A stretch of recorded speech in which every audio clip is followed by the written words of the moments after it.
got into a conversation, being like, "Hey, I want you on my team next season, and I'll throw something at you."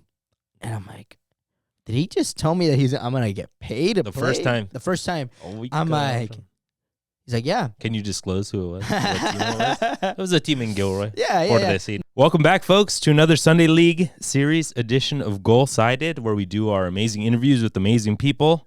Don't forget to like, comment, and subscribe to the podcast. Let us know who you guys want us to have on the podcast.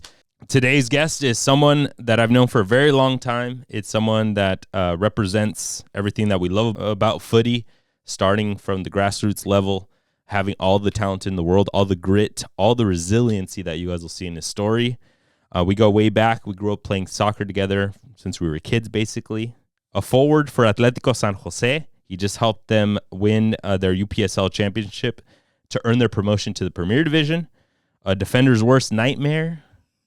So good that he has his own chant. Sí, señor. Give the ball to Raul and he will score. Please welcome to the pod, Raul Cortes. Hey. Welcome, mi Rulas. You remember that chant? ¿Cuál? The one that I just did. Es la de Raul Jimenez. Oh, sí. Nah, I mean. Sí, señor. Give the ball to Raul and he will score. Was that when he was in with Wolves? Yeah, there's something that the Wolves want you to know. The best in the world, he comes from Mexico.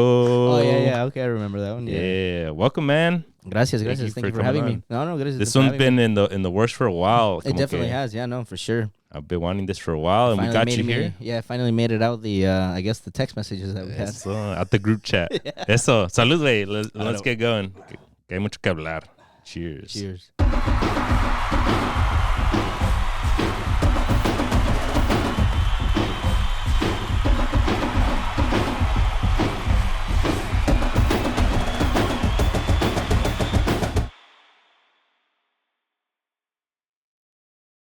Let's go, mi Rulas. Sí. El Rulas, el Ruli. What's going on? El Raul. How many other nicknames do you got now?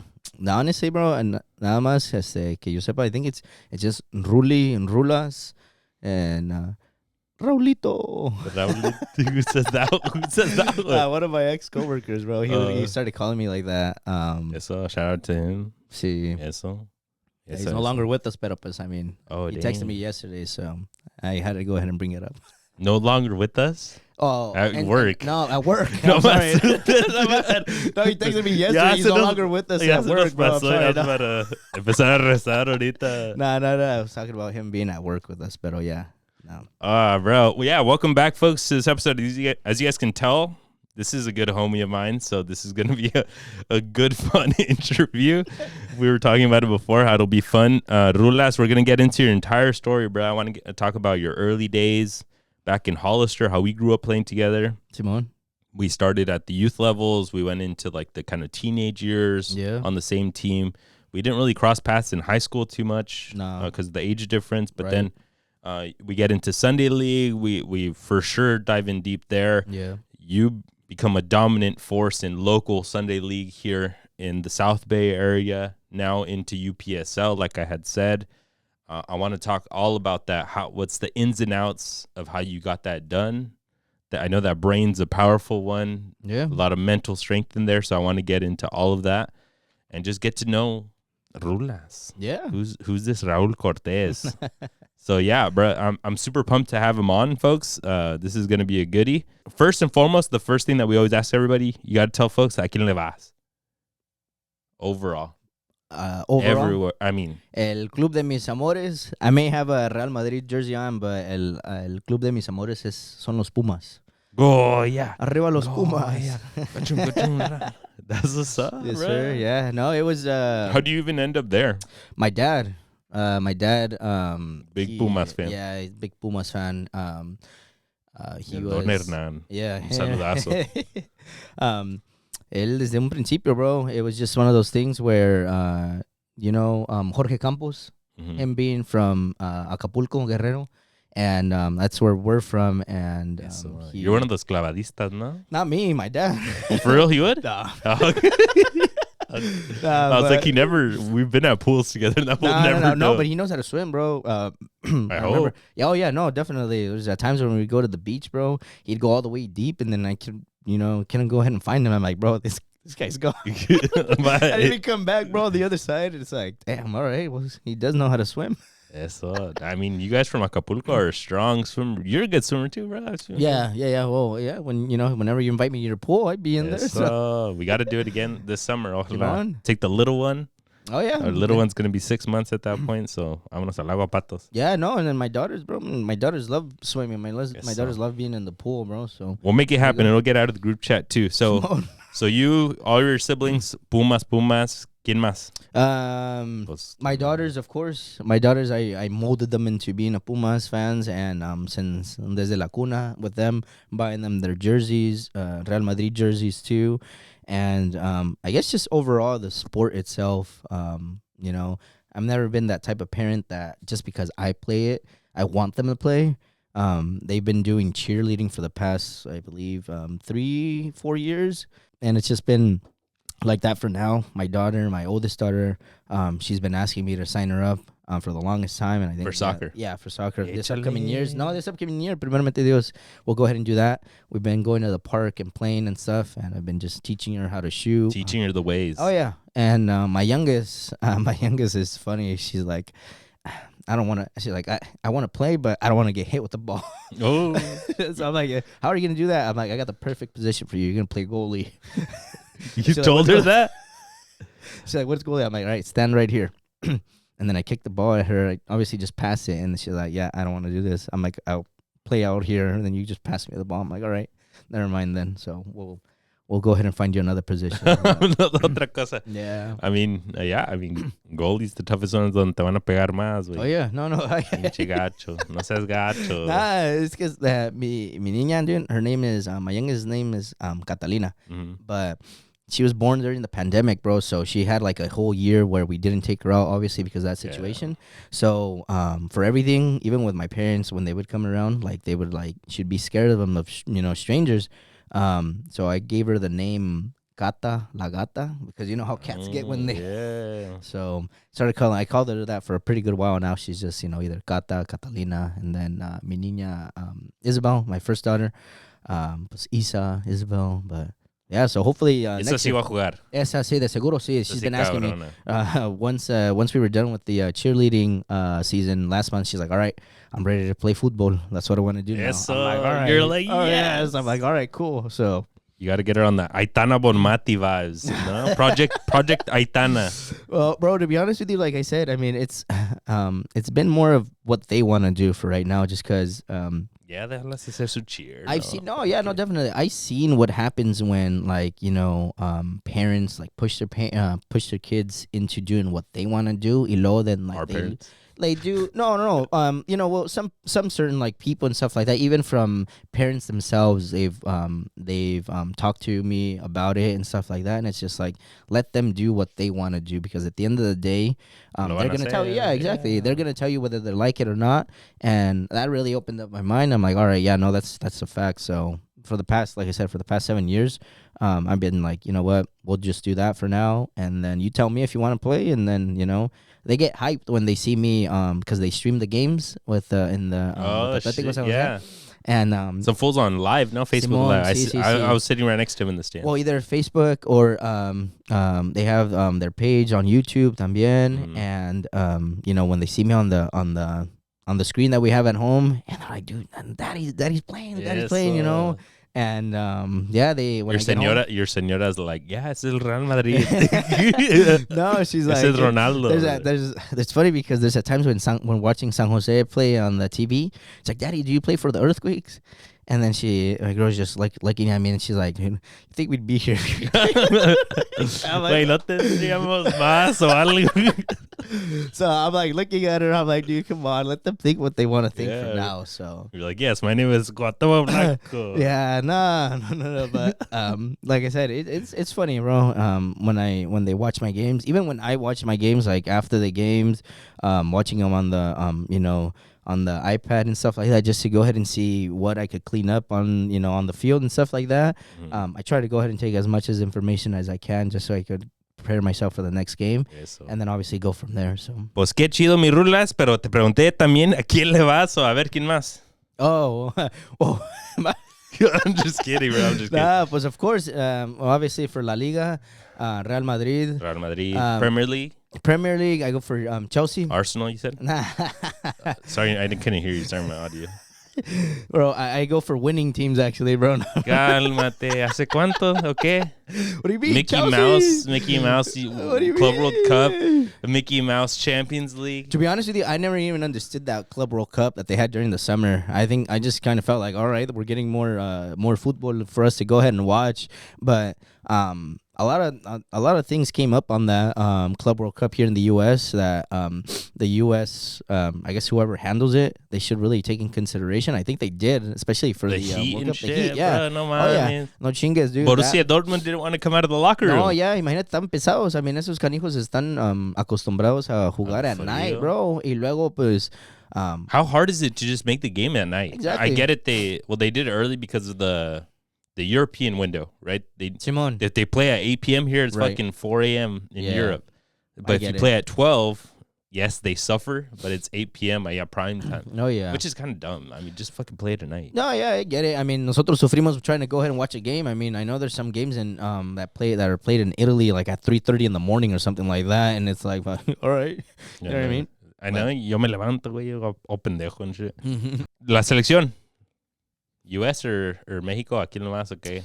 To be honest with you, pues you're one of Mexico. those No, Mexico for sure. Pero le tengo más amor a obviously a Portugal because of my goat. You know what I mean? Who's your goat? Dude, it should be on the intro. Is it? I was gonna say of course, bro. I'm it's wearing his jersey right Joao now. Felix. You know, he's solid, pero I don't think he came up to be the promising talent that You he hella was. liked it when he was at Felix, Chelsea. oh, I yeah. remember that. Yeah, no, he's good, bro. But Ronaldo, bro, Cristiano. I'm talking about Cristiano Ronaldo. You know, Ronaldo el Fenomeno, he was good too. Phenomenal. El Fenomeno, but Cristiano Ronaldo, you know, ever since Manchester United, he's just been, you know, that guy that I'm like looked up to, bro. So then why didn't you go for United? To be honest with you, I just like Chelsea a lot more just Chicharito. because. Te la cagó, huh? You're like, no, never mind. No. Chelsea's just been the team that we've supported, even con mi carnal Hernan. They've never even had a Mexican. I understand that, pero pues I mean, it's you know, it is what it is. Like I just like the team for what they did, especially against Barça. That game that Fernando Torres cuando le pasaron la pelota and he took, you know, everybody. Well, he didn't take everybody, but he was just by himself and the keeper, and then boom, se las ensartó, and that was it. Yeah. You know, from there, just watching them beat Bayern Munich también, bro. Dude, that shows you a lot from a team, bro. And especially when they don't even have any expectations from the coach. So you fell in love with the Torres, the Drogbas, especially Balacs, the freaking... Dude, if you remember, bro, the first jersey that we had cuando jugué contigo y your dad's we team, always had Chelsea. Yeah, exactly. Like, so that's what played a big part también that I liked it. Y luego especially rocking number 11. Because you had 7, and then you know what I mean. I'm like, we'll get into all that Sunday League stuff. Simón. All right, brother. So earlier you gave us a great transition, saying "Deja los morros que hagan lo que ellos quieran." No? Simón, So yeah, like, let's talk about it. How did you get into soccer? What age? Probably not until a late age, bro. But it's still la verdad. Probably I was like 8 or 7 or 8 years old. Desde ahí. That's when I started as like in the first grade, second grade. So, yeah, la edad de mi morrita. So that's why I go back to, you know what I'm saying, the same thing with my daughter. Like, I didn't start playing till I was like 7, 8 years old. So I know I could develop, you know, at a good age with her. So if I could do it, she could do it too. So even better. Pero con que les guste, ¿no? Exactly. Yeah, no, por eso. Ese es el chiste. So where'd you start? In Hollister? Yeah. Are you with Tremors? No. My first, I made my debut with in Rec League, bro. Yo también. Arriba el Rec League. Simón, I remember we were called Hurricanes. Eso. Simón, we were called disculpa, Hurricanes, Tornadoes. Disculpa, my bad. Tornadoes. I remember that con el coach that we had, and then there was a couple of it was a mix with girls. and there was a couple of girls that were playing there that we ended up playing still like up until like high school level. Damn. I used to go ahead and there was a mixed squad with him between them, but going back to where I started, it was rec league ahí en Rancho. That's the thing in rec league, no? Like, a veces muchos de los vatos don't make it out of there because it's a lot of like the white people in Hollister for fun Simón. and stuff. That I think that's how it is everywhere. Pero las morras que están ahí son las que like probably will go play comp. Oh yeah, and could get into better teams, Sí. and then it's just about them getting into it. See, I mean, I only played maybe like about 2 to 3 games, but there was, you know. Porque 2 to 3 games, güey. La temporada is like 7. No, es que we went into it late. So éramos como like cachirules. Cachirules. Like, hey, we need those brown fools. No, Tráeme el- así como kicking and screaming, you know, just pass the ball to the Italian. Yeah, you were just playing. I would You're just- at Rancho just playing on the side, and they're like, hey, tráeme esos. So the funny thing is that I guess we ended up meeting the coach that had the team in the Sunny Slope Park. Okay. So I started practicing, you know, doing this, and then he said, all right, we'll come out to the game. Ya tenía mi uniforme listo and stuff like that. Y luego then he, Name Hernan. imprinted. And No. Hernan, my brother, he was actually goalie for us. Oh, shit. Hernan started as goalie, bro. I knew it. You know, because obviously, Eso sirve. obviously going back to the Jorge Campos thing, my dad, I guess, wanted to have a son playing goalie, and that was him up until when he started playing the defense, bro. Simón, Mi but- lateral de mi corazón, Hernan. Ay, Shout out to him. Un Ashley Cole, dude. Eso. Man, honestly, bro. That fool I- was my right back. Or left, donde quiera, donde lo Yeah. pones. Or winger también. Ahead of At his one time. point, yeah. At one point, I think he was a right mid, but he's always been a solid left back. My Yeah. brother. Yeah, I've never seen him go into the transition to a center back just yet. Pero yeah, as a left back, that guy, oof, man. We'll Played- talk Sunday League, but I mean, in Sunday League, get up wherever we needed him. Oh, hell yeah. That fool, we would put him sometimes even like like we were saying, straight up winger. Yeah. Like you would think he's more defensive, but like we would put him at winger. Y te daba los resultados. Sí. So, but you were always striker. Sí, I've always been a forward, just a natural forward, bro. Just the rec. Sí, desde entonces, I just been able to go ahead and just, you know, I guess it was the pace that I had with the ball, and then just being fast and just being able to outrun anybody at the point where they just pass me the ball, and then I'd run and then just shoot, you know. Rec is so fun because like then you get all the like the white fans. Oh, yeah. And then they're like, Yeah. brown kid. Eso, No solo, kidding, bro. solo. No, solo. yeah. They learn Spanish words all of a sudden. They're like, go, dale a goal. And you're just like, what the Yeah, like, okay, yeah, you're getting there. Pero, yeah, dude, rec, lo que me acuerdo de rec league, you know, it was fun. Up until when I started playing comp, ya de ahí dije, okay, then this is a little bit, you know, a little bit more serious, but at the same time, I can still go ahead and have fun with it. Yeah, it's fun because like if people are on your level, then it gets more competitive, Simón. and then you could do better. Yeah, and then exactly. Yeah. And if you have the talent, you could do better than them. What was your first comp team? Was it just like a random Tremors team there in Hollister, or what was it? Well, con Cuco. That was your Tigres, first, Yeah. El primer Oh, club. because we had the same coach growing up, Cuco Sanchez. Shout out shout out to to him. Cuco. He's a frequent listener of I'm just kidding. He had a younger squad. Simón. And then Yasi Más Adelante, he created like the older squad, which was U17s or whatever the fuck we Well, were, U19s. Empezamos desde morrillos con él, dude. Te digo, 'Cause like around 7, 8 years old. No, acuérdate, because You were above your grade, right? It wasn't it Hernan's team? No, Your brother's team? I would play with Hernan's team because Ramiro, Coach Ramiro wanted me he to was play. on Ramiro Ramos's mhm. team. Yeah, so Yeah. he wanted me to help him out a couple of games, and even though I wouldn't get playing time though, like, you know, like 10 minutes, I'd still do my thing and I'd score, bro. So for the most part, you were on that team with Cucos, Cucos yeah. on Tremors. You Simón. never were on this team that was my rival team growing up. I remember that. Ramiro yeah. Ramos's team. Simón, Because I was on the other team, which was Irapuato. Simón. So we're all the broke kids over here. And then the fools that could afford nice cleats were on Ramiro Ramos's team. No, but you would be playing in a different league though. I don't think you would be playing with. No, we were in the Salinas League, and they were in Simón. the north of Hollister. We were south of Hollister. Simón, yeah. So we were with the gangsters acá, güey. Like, me daba miedo ir a los partidos. And then we I remember that team. would get to school, and then these fools over here that would go north, they'd be like, "Oh, we went to San Jose. Yeah. It was so nice." And I'm like, bro, Like, bro, we barely made it out of the Salinas. we were into fucking We were like on the wrong side of Market and Salinas and La Boronda. Like, no. Oh no, bro! Like, we'll get that. We'll. I'll tell you a little bit more about that too. I remember that team Irapuato. I don't know if you had. I don't know if you had the same coach or what. I remember.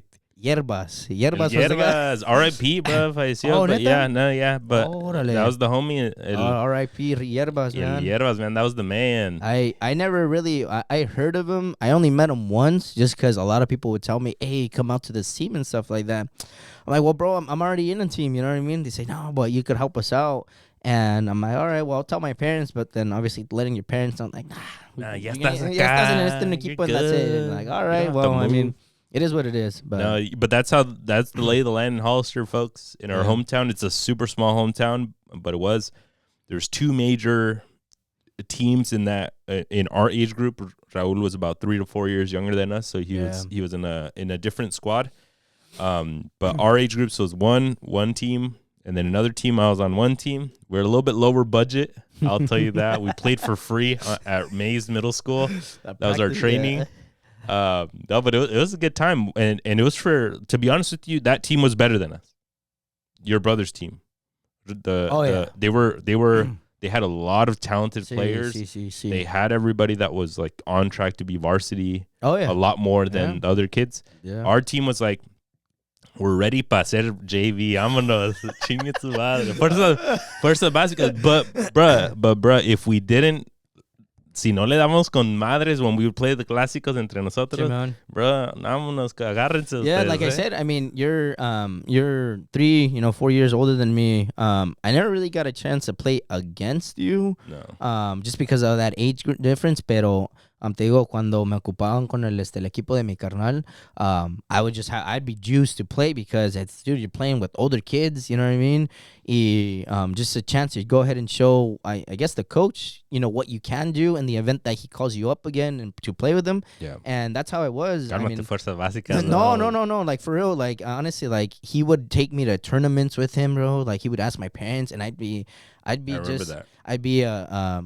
of those. I played like 1 or 2 games or tournaments with Ramiro. Simón.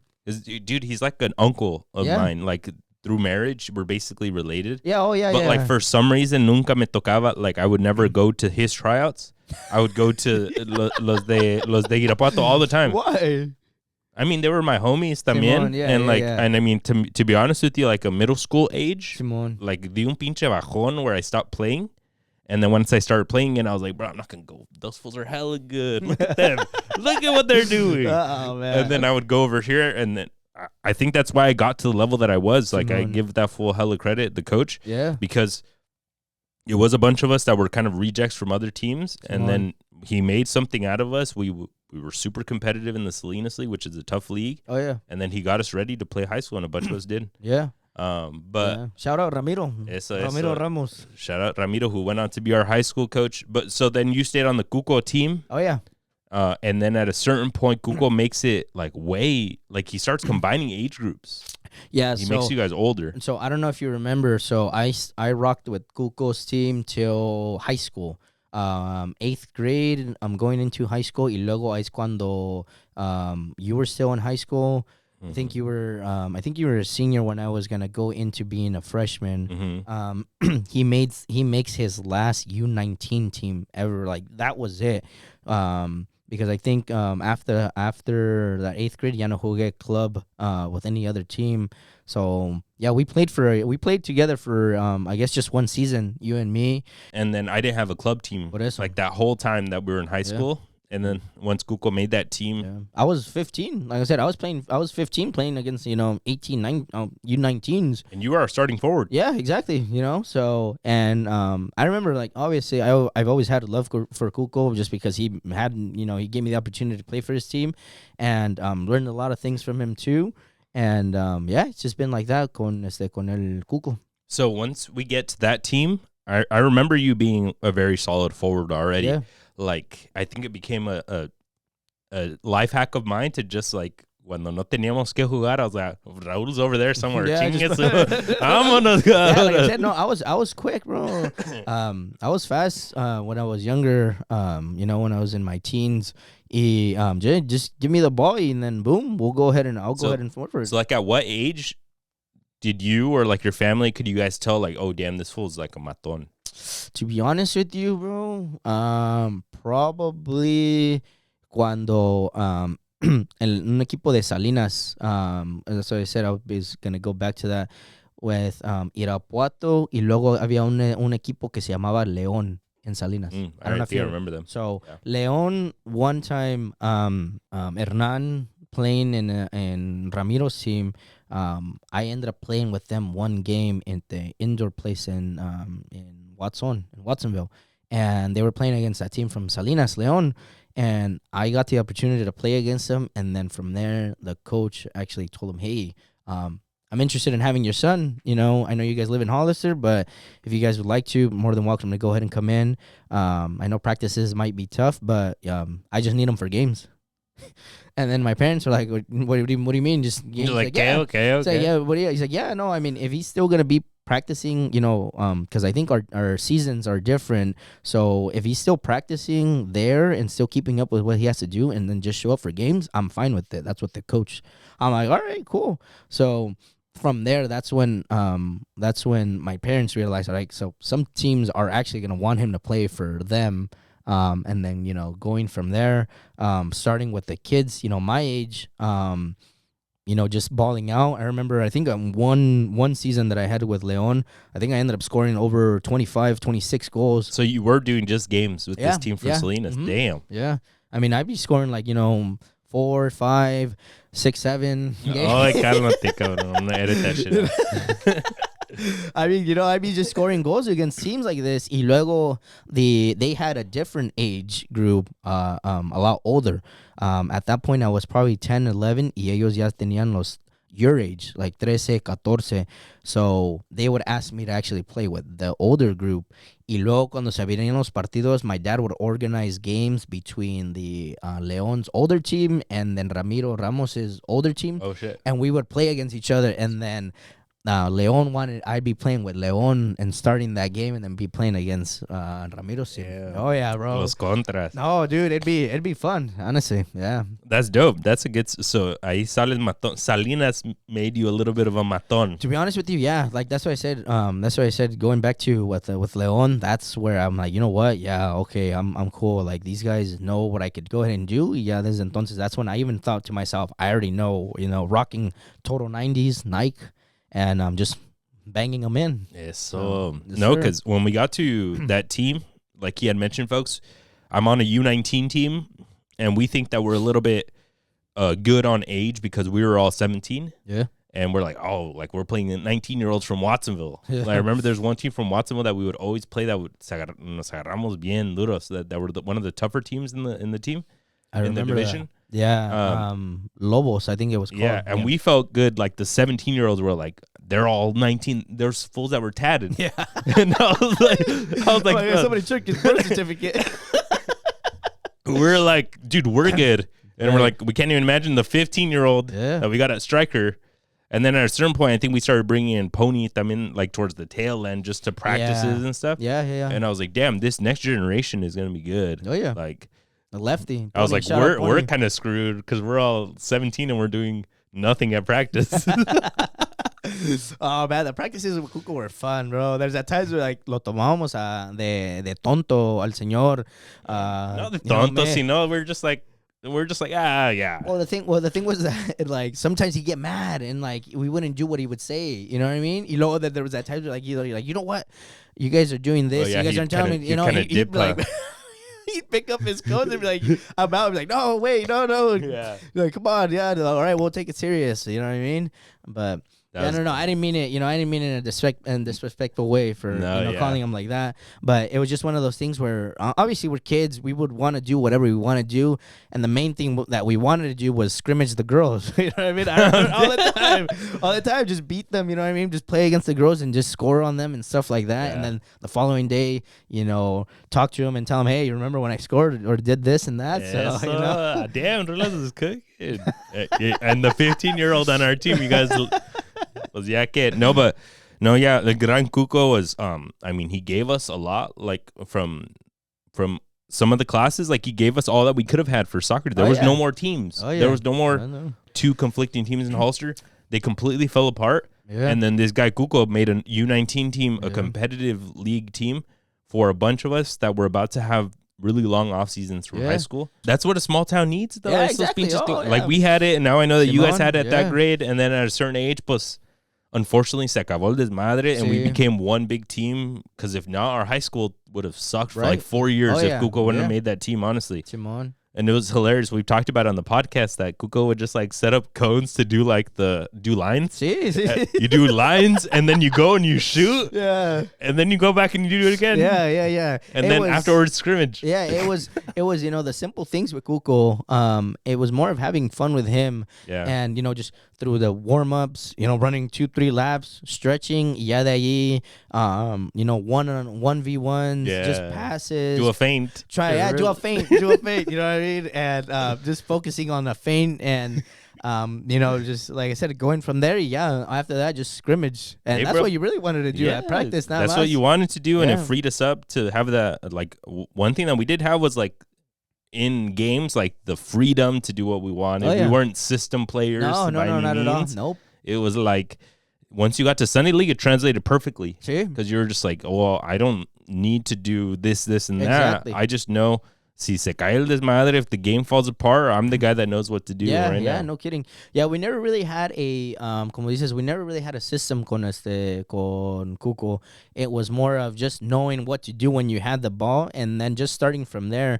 And I always implement that in the games with the whatever team I'm with, and I tell them, just know what to do before you get the ball, because you're trying to go ahead and think ahead already. If I see this guy that's walking and I already know his position where he's at, but the ball's over here, get it and then just play in one time, even if you can, without looking, or just give him the space and that's it. And then that creates a play.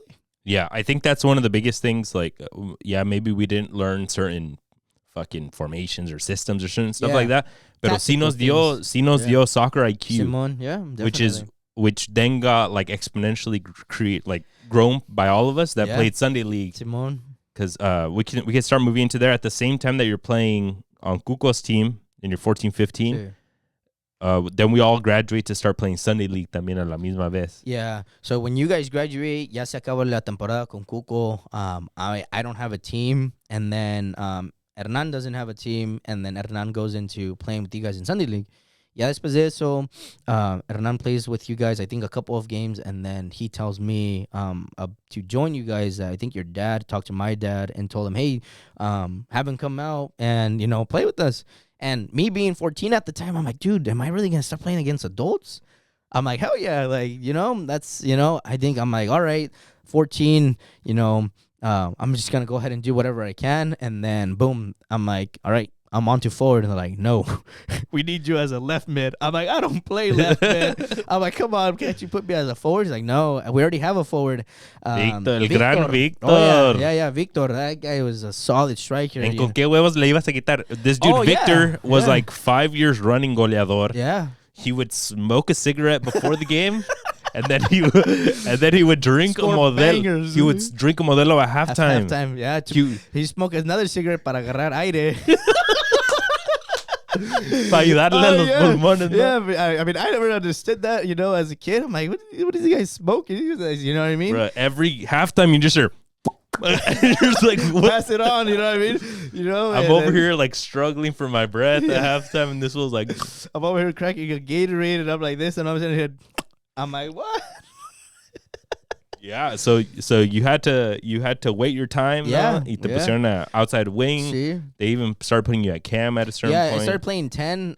Once your dad realized that I could play 10, because at that point, if you remember, Victor obviously being a solid 9, and then we had Tello as a center defensive midfielder. Yeah. For your dad's team, we would run a 4-1, 4-1-4. No, it was a 4-1-2-1-2. 4-1-2-1-2. Yeah. Yeah, it would be that. So up until you remember Paco? Paco was a 10. I only played with him one season. Maravilla's brother. Yeah. Oh, yeah. Damn, I forgot about that. So he was a solid 10. Yeah. So I only played with him one season, and from there he stopped going, he stopped playing, and then that's when I told you that I'm like, let me play as a 10. He's like, all right, well here, play it, and then from there I just started, knowing what to do with the ball and stuff like that. I was like, all right, well we're gonna switch it from left mid to as the 10 now.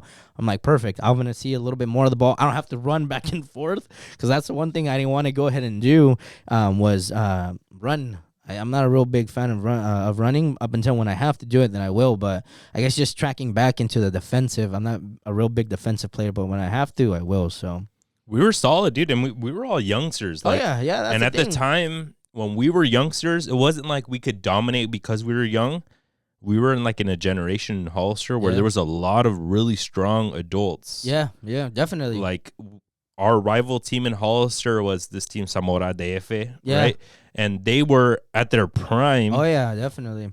When we were coming in as this new generation. Yeah. And we would give them their all in the games, but at the end of the season they would still end up winning it above us because we're like I was like our most veteran youngster and I was 17. Yeah, no kidding. Yeah, everybody else was obviously, being adults, probably in their maybe mid 30s, like late low 30s. Like the fools like Chilang and those dudes were probably mid 30s. Yeah. And then they got the young dudes, they got Froggies. Hopefully all these fools listen to the podcast so they can hear our shout out. But we're going up against grown ass men ahora sí. Yeah, I heard those guys were were cracks in their time of playing in the high school. Alex Bravo. Yeah, he was on he was on Hollister and then he moved over. Oh, really? He was on my dad's team. Oh, I didn't know that. All this lore you guys are hearing, folks, is from Hollister, from the city of Hollister. My dad had the big team in town called Hollister. And then we usually had rivalries against teams like the big one was Zamora, which became DF. Yeah. There was Valencia, which was a bunch of other youngsters that were on teams with us growing up. There was El Tri, which is usually kind of always there, but not really getting there. Yeah. So everybody's family had a team. Yeah. And when we were there, it was probably the tail end, but it was like the thing to do in Hollister. Yeah, definitely. I think I played maybe about two seasons in the Hollister Sunday League team up until when I made my transition into playing into Gilas over here, Simon. Because the thing is, the Hollister League was really strong in the early thousands, and then when we were in high school, it was kind of starting to die. And then it completely died. Yeah. At a certain point, and it basically combined with I even got to experience it. We had a last season in Hollister. I think that might have been the one when we won the championship. Yeah, I remember that.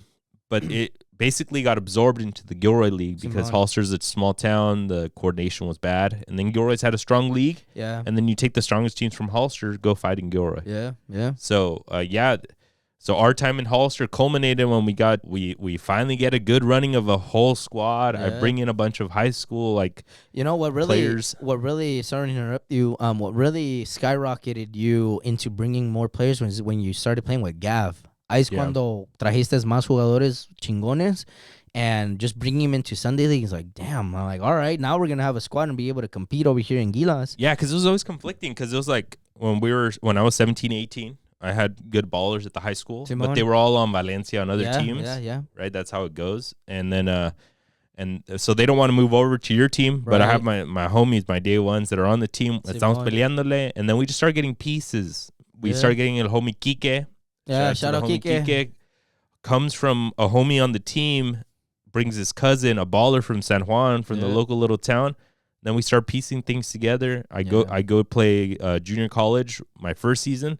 And then I bring in dudes from Hollister that didn't even get a chance to play in Hollister, Jerson and Allen. Oh, yeah. They never even really played. I think, having them in the team was funny as hell. Yeah, they were también outside back, so we bring your brother up to the wing. We can mix and match. Actually, when we had the team that ended up beating DF in the final, we had Jerson on the right back, Hernan on the left back. We had Rudy as a center back. And Rudy.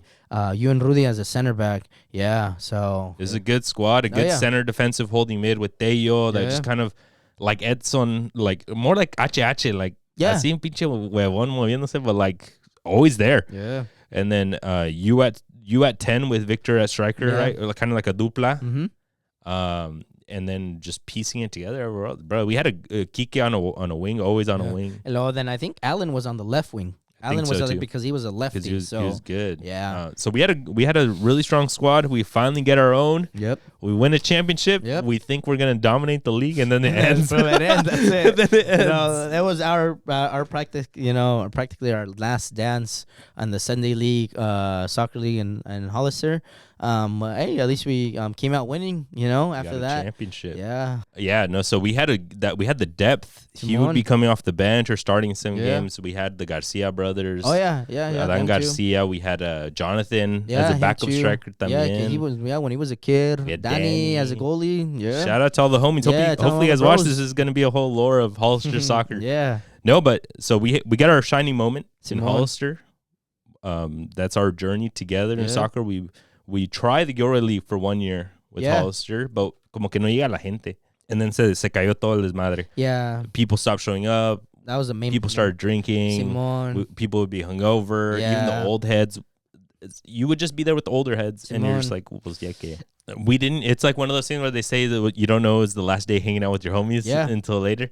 That literally was like the end of our soccer journey at that point. Yeah. We'll talk about it. We did end up playing together for a bit.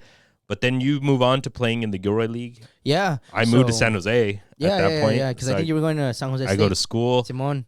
You graduate from Hollister Sunday League to becoming this monster in the Gilroy League. So tell me about that. So the thing is that con eso, so once I stopped playing with you, nos metemos, who was it? Con Zamora, con DF. So they actually end up making a team. Simon.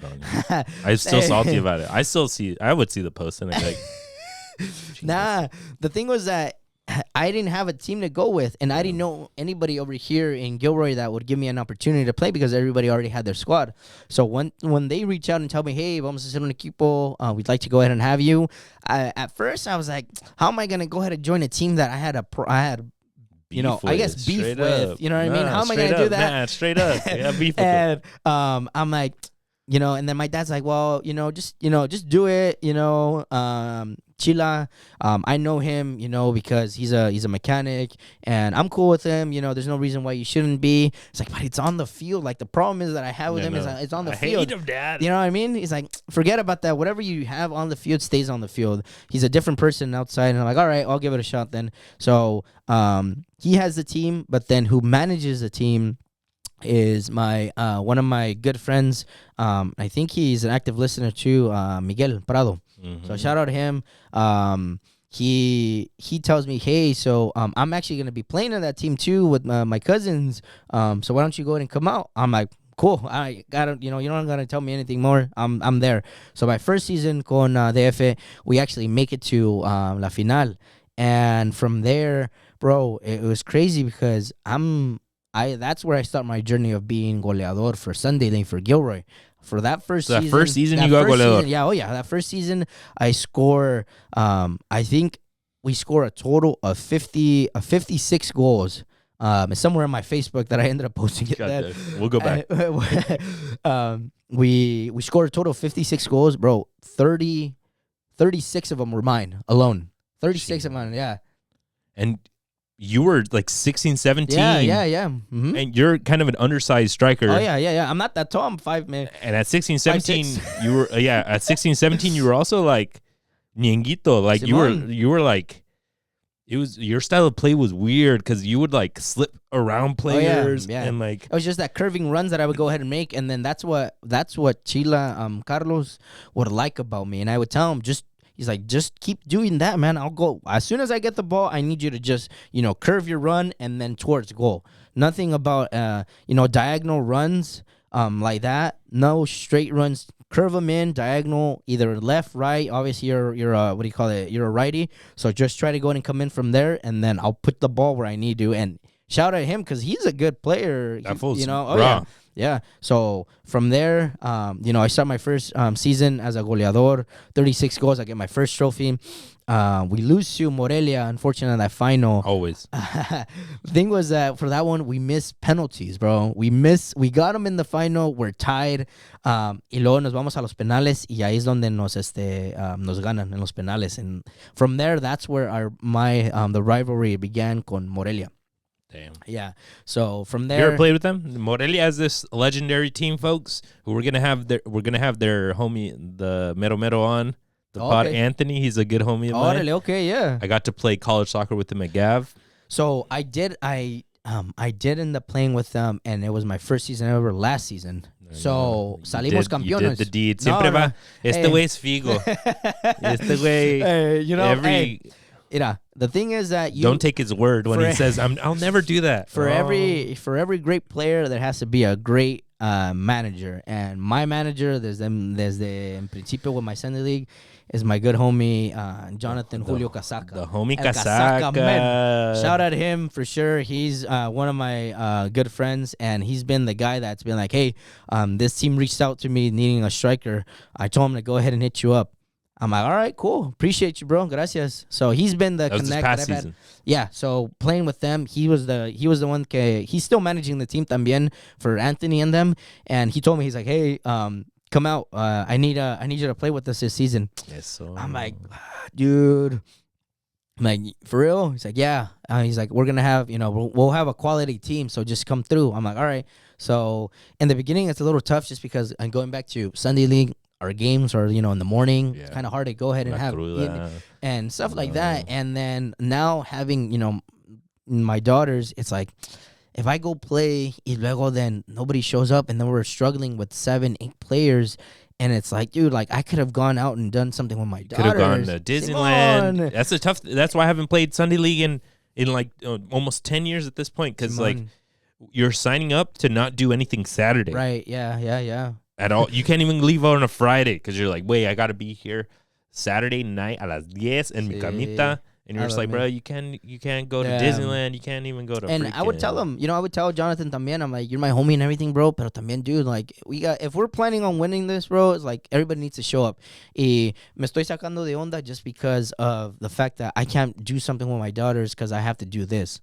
And I get it, I love the sport, pero también tú, you got to understand, like, I have my daughters that want to do stuff. Now that they're older, they ask me, hey, could we go out, we want to go to the Earthquakes game. We want to go ahead and go to... no seas gacho, güey. You can take them to the Earthquakes game. Oh, no. We've been, pero, like, unos partidos cuando caen en los domingos. Yeah. Saturday nights, I'm always, Saturday nights when they play at PayPal, I'm like, all right, we're going, put on the sweaters and stuff, and then right away they're like, where are we going? And then I put my jersey, we're going to the San Jose. We're going to the Earthquakes game. So, yes, sir. Father of the Year, baby. So you said, let's get back to where we were. You said started a streak de goleador that year. Yes. I've heard tales of this. Oh, man. How many do you get to? How many years how many seasons in a row? So, before my injury, I get to 4 in a row.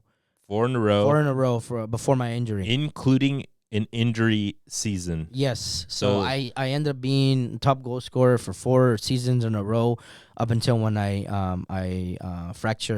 break my leg, both my tib and my fib. That was gnarly. We'll get into that in a second. So then you're out injured. You come back. You have a first season back. Yep. I come back in my first season, and I end up as goleador. Again. Simón. So then, y luego de ahí para adelante, ¿cuántos? De ahí adelante, I have a total of, I got to 10. So I ended up getting from when I got hurt, the fourth 4, one. You come back 5. 6. I come back 4. I come back at 5. 4, and then 5. See, after my injury, 5, 6, 7, 8, and luego then 9. Y luego then llego a 10. You get la décima. They should have given you like a special one. Bro, I did. You know what? That's funny is all my trophies were small up until when I got the 5th one. I told Don Rogelio, I told him, I'm like, hey, Don Rogelio Urias. I'm like, oiga, hágame el paro, ¿no? Ya que salí campeón de goleo, agárrame uno como uno chingón. And he gets me one like if I were to win like a team championship, bro. I see that. No, neta. Yeah, I have one. That one's the biggest one that I've done. Yeah. So. Pero para la décima, I should have gotten una así que diga No, the You in a statue form? I see. See. dude. I think, like I said, I think they should just name the award. You know, el trofeo Raul Cortes. El Raul Cortes Award to Raul Cortes. You know what I mean? So, ¿quién te lo bajó on the 11th? To be honest with you, I'm not too sure porque yo no jugué. So I wasn't there to go ahead and see who took the. Wait, so you weren't in the league anymore? No. But then when did you come back? So I came back after playing my first year in the UPSL back in 2021. Salinas. No, con AFC South Bay. Oh, with the South Bay one. Simon. But then when you came back, were you goleador again? Yes. So then every time that you've been in the league, you've been goleador. Pretty much, yeah. Up until when either I didn't show up to games because I had more priority games that I had to focus on. I would miss, 3-4 games. Pero a lo mínimo, the years, except for the injury, you had like 10 in a row. Simón. 10. Yeah. Ay, cabrón. Yeah, no, dude, honestly, estaba cabrón con Sunday League, especially because of that. So let's get in. The fourth year in is when you have a really good season, and then how many games in was this big game where you get an injury? So when I got the injury, it was a semifinal. Oh, so yeah, sí, ya era el final. You had already won the trophy. I had already won the trophy, sí. Okay. So that was when I was gonna win my fourth one, my fourth goleador trophy, and then I get my leg. I break my leg. So you guys are playing a Holster team, no? So no, we were playing against Comunicaciones. Okay. So in Gilroy, we were DF, and we were playing against Comunicaciones at the Gilroy High. But they had a famoso portero de Holster. Sí, yeah. Coronado. El amigo Coronado. El amigo del camarada Coronado. Shout out no hard también. feeling. Oh, no, not at all. No, definitely not at all. Because what people don't know is that me and him during that season, we were teammates in the Los Baños League. Yeah. So we had a team together, and there was no bad blood. There was no bad intention of him doing it. I think it was just the momentum that I went towards the ball, wanting to score, and him obviously trying to stop me from scoring. Yeah. That So ended up happening. So paint us a picture. So this dude Coronado, to let you guys know, is a very good, very aggressive goalkeeper that's bloomed pretty late in our hometown. He didn't play until like his senior year. Something like that, yeah. A little bit undersized for a keeper, but makes up for it with enthusiasm, energy. Mm-hmm. This fool is everywhere. And he's playing on this team against you guys. Yeah. What happens? You get a breakaway? So I get a breakaway. I'm probably at the 30-yard line. Cuando me dan la pelota, they give me a through ball, and the ball goes between me and the defender here. So I'm trying to locate the ball facing downward, and then as soon as I look up to see where I'm at, we're already at the half of the goalie's box. Mm-hmm. But he's already coming out towards me. So what I try to do is I try to just move the ball with my left leg into my right leg, since he's already giving me all that open space on this side. Just try to do this, and then boom. Sounds easy enough, but when I do this movement here with my foot, my foot is on top of the ball. He slides, and since we're playing in turf, he comes in protecting himself, as obviously as a goalie should. He comes in like this, sliding, and then he hits my leg, gets the ball, gets my leg, and then I flip over, and then I just hear something. Just a crack. So as soon as I heard that, I'm like, something's wrong. I roll over, and then I lift up my leg. I mean, not to give you guys anything graphic, but it's just like, this whole part right here was sideways, right? Yeah, I heard of that. My foot was like this, and this was it, and I just start screaming. I just start crying. I start screaming, and then once everybody starts hearing me scream, they rush towards me. The first thing that runs into my head that I start thinking, I'm like, damn, my parents are gonna be mad at me. Yeah, no, the frill that. I'm like, my parents are gonna be mad at me. They're like, I told you not to go to the game or whatever, this and that, and That was the injury that I had that set me back. And shout out to one of the people. I don't know if he still plays or defensa. not. Nick. I heard about this. Yeah. So very, very thankful that he was there and knew what to do in that type of moment. So this guy sees my leg. He takes off his shin guards and puts it. I guess like como un yeso, no? Simón, like he basically he wrapped you up. Mm-hmm. He did that, he took off his sock, he did that, and then he's like, don't move it, obviously, don't look at it. Obviously, my brother was playing with me at the time. My brother was right here, obviously not letting me look at my leg because it was a trip. The first time I saw it, I started just like, but once Like desmayándote. not really. It was just like the panic that I had Yeah. about my leg, that it being broke. You know what I mean? That was the first time ever that I've actually broken a leg or anything. Ya después de eso, shout out Nick, porque he was one of the ones that, helped me out in that situation. Y ya después de eso, got in the ambulance. Broke. I didn't. You said broke both of them. Yeah, Tibia, tib and fibia. fib, yeah. And to do that, that's hard, I guess. Yeah. And the thing with me though, a lot of people don't know was that I was in the hospital for a whole month before I got out and was able to be on crutches and stuff like that. So I was in the hospital for a whole month because apparently the way that my leg broke, I ended up having a compartment syndrome.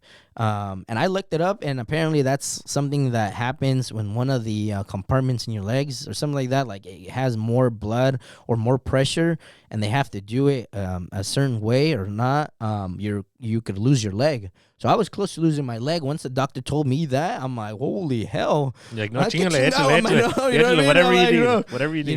Imagine that, bro. Being at the time I was already 21, and imagínate que me hubieran cortado la pierna, dude. Yeah, bro. And that was it. That I'm like, how could I been, the situation that I would have been in, not being able to play anymore, not being able to walk, obviously with both of my legs, and just to go ahead and hear that, you're lucky because the way that we had to deal about it was difficult, and you had a compartment syndrome, you were close to losing your leg, I'm like, holy hell.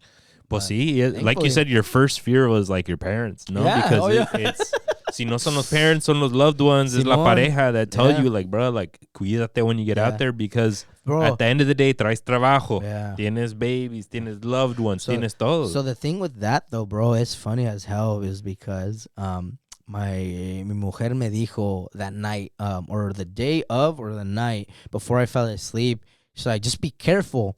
And I'm like, what are you talking about? She's like, no, I'm just saying, just like be extremely careful when you're out playing. And uno come like, ya me echaste la sal and stuff like that. You know what I mean? The following morning, I didn't think anything of it. Yeah, you know what I mean? I was doing my chores that I had to do at the time when I was living with my parents. And, made my way out told them goodbye, made my way out to the game. Y ya, entonces pasó eso. Ended up in the hospital. I call her. She shows up. Y luego then, she's just there with me throughout the whole journey from there.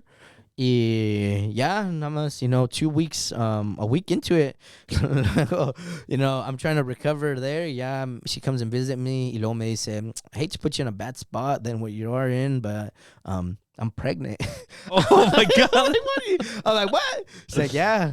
You're like, I've been in here. I'm like, what do you mean? She's like, yeah. I'm like, all right, well, I'm like, the situation that I was in, couldn't have been, I guess not in the sense like it was perfect for me because I'm going to go through this. I'm going to see how I could go ahead and get through this thing and now into the journey of becoming a dad. Yeah.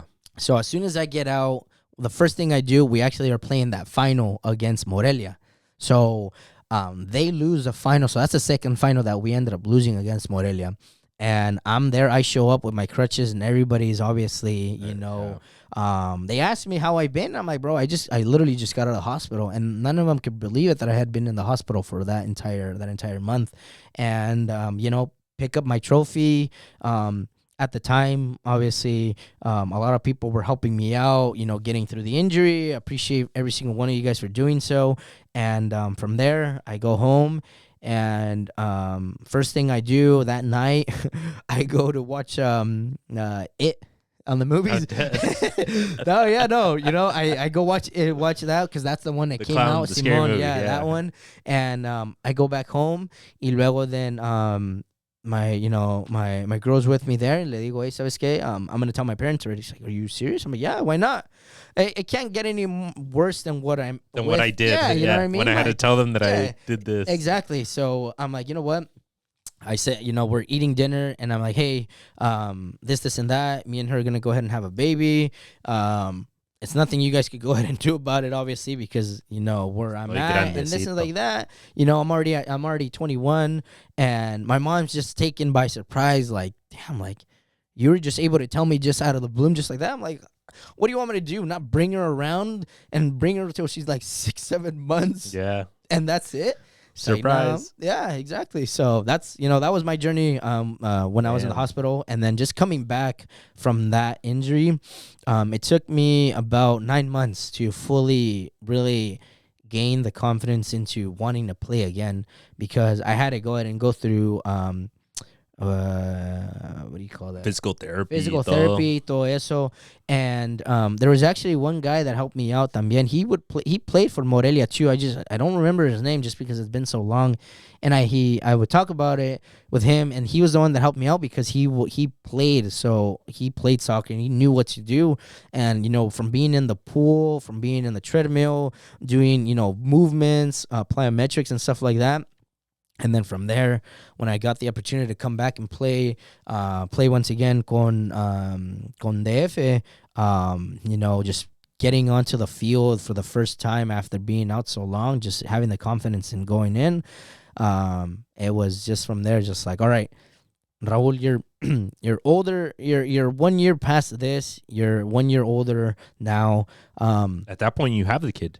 Yes. Yeah. At that point, I already have my first daughter, Isabel, and that year, they're like, okay, so this is my thought. All right, Raul, you don't have to prove anything anymore. You've done this 4 times in a row. You've already won basically what you can.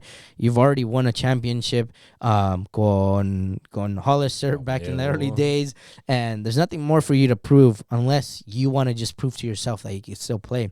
Yeah, there's this entonces. We win that game. I come back and play with them 3 games. We end up winning the championship ahí con ellos. Me declaro campeón con ellos somewhat, I guess, off of 3 games, but they still held my my jersey and stuff like that up until I came back. Y ya después de eso, that's when I start my Sunday League journey with different clubs from there. Oh, damn. Simón. Okay. So then you start moving around to other teams, just kind of testing the waters. Yeah. Like you said, you still just keep winning campeón de goleo, over and over and over. Yes. But this is where we kind of get to what I was telling you earlier.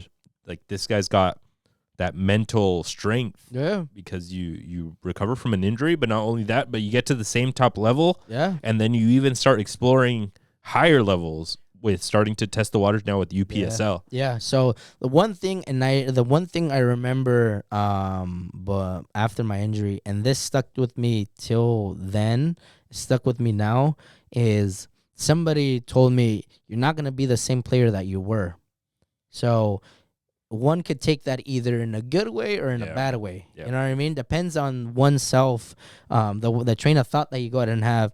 If you let that person tell you and let it mean that you're not going to be as good as you were, you say, fuck no, like, I'm going to be better than what I was, and I'm going to go ahead and show you that I am going to be better than what I was. And sure enough, I did. Playing the way that I was, just keep going, and then up until when I get to the UPSL back in 2020, 2021, 2022, just going from there. Damn. Yeah. And no, I mean, that's perfectly said. Yeah. You're going to be different. Yeah. But you proved, and who knows, maybe your trajectory could have been even better, but you proved that you were a baller before, and then guess what? I'm a baller now. Yeah. And I'm even playing at a higher level and still balling out, which is crazy. That's incredible. 2020, 2021, right before COVID-ish, through COVID-ish, right before COVID, we have a re-encounter on the soccer field. Yeah. After not having played together for 8-9 years, something almost. Like that, Simón. I get invited to play Sunday League in the Gilroy League. I get invited to play with a team called Morgan Hill United, which was a homie of mine from Gavs. Yeah. It's like whatever. I kind of just go. It's just for fun, whatever. We suck. I think we were 2nd division. But then we reconnect in, ¿cómo se llama el equipo del Don Urias? On Argentinos Juniors. Yeah, because he saw you one time, and he saw obviously how tall you were and how physical you were. Y bien guapo, yo creo. He's like, and I told him, I'm like, hey, you want him in the team? And he's like, "Do you know him?" I'm like, "Yeah, I know him." And I don't know. I think at the time, Christian, his son, he hit you up to Yep. go ahead and Yep, So yep, that's how you ended up coming into the team, and then that's how we ended up playing with each other in the team again. So Yeah, so at that point, Ruli is this prolific scorer. I Yeah. knew him as a baller back in the day, and I knew his whole story the whole time. I'm on social media. I see everything. I know the Gilroy League. So then I get there as a center back, getting back to playing soccer after a good while of not playing. Yeah. We have a pretty strong team, but it's como que pedacera aquí de acá. We had Nick, the guy that helped you out with the leg. He was on the team. Yeah, he was there too. Which is cool. We had your brother, Hernan. Simon. So we have a solid team. And a funny story about that is Christian, like you said, the owner's son hits me up. And I hear that this team is the team que paga. Which will move us into some discussion we'll talk about. La talacha, folks. Donde hay de paga. And then, so you didn't even tell me. I don't think you even knew that we were going to play together until I told you later. Bro, you're on this team, huh? We're going to play together. Simon. So my homie that I played college ball with hits me up. My dad wants you on the squad. He thinks you're pretty good. We need a center back. Cool. I go. And then I fucking text my dad. I call my dad hella excited. Hey, Dad. This team es el equipo del dueño de la liga. and then he's like, oh, shoot, neta, okay, whatever. Like, downplaying it, whatever, that's good. You get a good opportunity. Yeah. And then I'm like, dude, no, este equipo se me hace que paga. Oh, fuck. And then I show up to my first game, and I'm just like, bro, like, and we're good. We're a good team. Oh, yeah. We had a really good season. And then, but after the first game, I'm just like, I go home and then I call my dad. I'm like, hey, no me pagaron. I didn't get paid. Oh, my dude. And then I talked to Ruli the next game, and then he's like, no, bro, you need to know the way. Yeah. If you were gonna get paid, you establish it before, right? Yeah. And then you know how much you're gonna get paid. Yeah. And then you tell them I'm only pulling up if I get paid. Yeah. And then está el trato hecho. Simon. And then I learned the way. Yeah. La talacha. Simon. Yeah. But I had to learn the hard way, and that's how we got back to playing together. Expectations of Isn't that crazy, like after one game, like, all right. Well, yeah, I was like, pues ni modo, pues será la quincena or something. Like, I don't know. I was dying, bro. No, but we had a good season, bro. Yeah, we did. You know, it was crazy. I still think about it sometimes. I mean, no hard feelings at all with Christian on my end, but we had a hell good team. I was playing center back. I was feeling so good. We had some fool that was all ponchado, my other center back. I forgot what his name is. He goes to the gym in Gilroy all the time. We had a good team. Yeah. And then I go to Mex, and I told this fool, the coach, because it wasn't the dueño, it was a brand, like a coach que puso. Sí. I told him, I'm going to Mex. I remember these games. Yeah. But the owner told me to come play. Yeah. But I'm going because we got family stuff like mi abuelita and all these things going on. And he's like, I got you. Yeah, right. I go to Mexico. I come back, and I don't play a single minute. Yeah. The last, like, 2 games, and then the playoffs. Yeah, I remember that. And I was like... Bro, yeah. And I told him, too, I'm like, dude, like, why? I mean, we have the guy that was as a rock in the center back, man. It's like, why aren't you putting him in? But, I mean, it is what it is. I don't know. Maybe he forgot, and Probably. I never talked to him afterwards. I was just low-key quiet on the sidelines. And I remember that we played a semifinal, I think, playoffs or cuartos, I don't know, and we got eliminated. We did. And this fool, I didn't get any minutes. We were down, like, 2 goals, and I was like, bro, like, we got older heads in the center back. I was like, meta piernas, don't piernas. Right, and Hernan tampoco jugó that game. And I was more pissed off about it. I was like, bro, this fool balled out the whole season. That was a final, actually. I thought it was semis. No, that was a final because Hernan didn't play that. Hernan didn't play that final either. We played it at the Morgan Hill complex. We played that against... no, la temporada antes, it was at Christmas Hill Park. Oh, okay. I think it was semifinal, that one. Sí. And we played against Pony with Ramiro Corrales and those fools.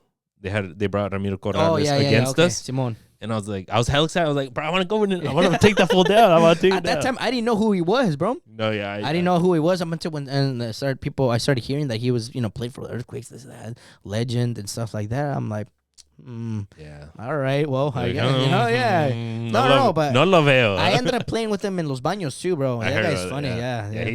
We need to get him on the pod. Help me out. Let's bring him on. No, but that ended our journey like on a legit team together. Yeah.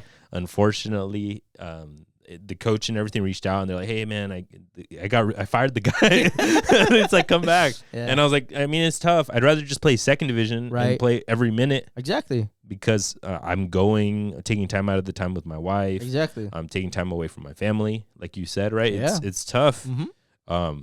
But it's guaranteed when you're a baller like you, te van a meter cada minuto, yeah. cabrón, ¿verdad? Yeah, like, for like that, being I guess like a talachero like that, it's expectations. Yep. You know what I mean? Like expectations of what you've done, what you can do, and it has to be in my mindset. It's like my mindset is okay. Like if I'm getting, if these dudes are investing in having a player like me, I'm obligated to do my job because I'm being you have to give the results. Yeah, exactly. So it's no pressure or anything like that. It's more of just like knowing what you have to do when you're gonna go out and play a game. You're putting in a shift. Yeah, exactly. On a Sunday. On a for Sunday, 2 hours, bro. doing what doing what you love to do, getting cashed out to do it, and what better way to do it, playing football. So give me a little backstory on this, Rulas. You just said it there, getting cashed out. So cómo trabaja la talacha? Because I didn't know. No la atiné.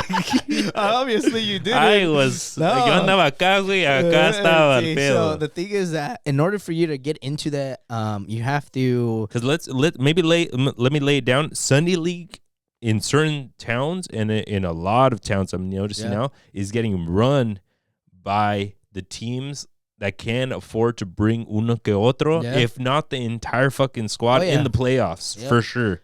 And I have I have a thought in that, but in a sense where how to get into it, it's more of the person that's looking out to have you in the team really has to initiate that first.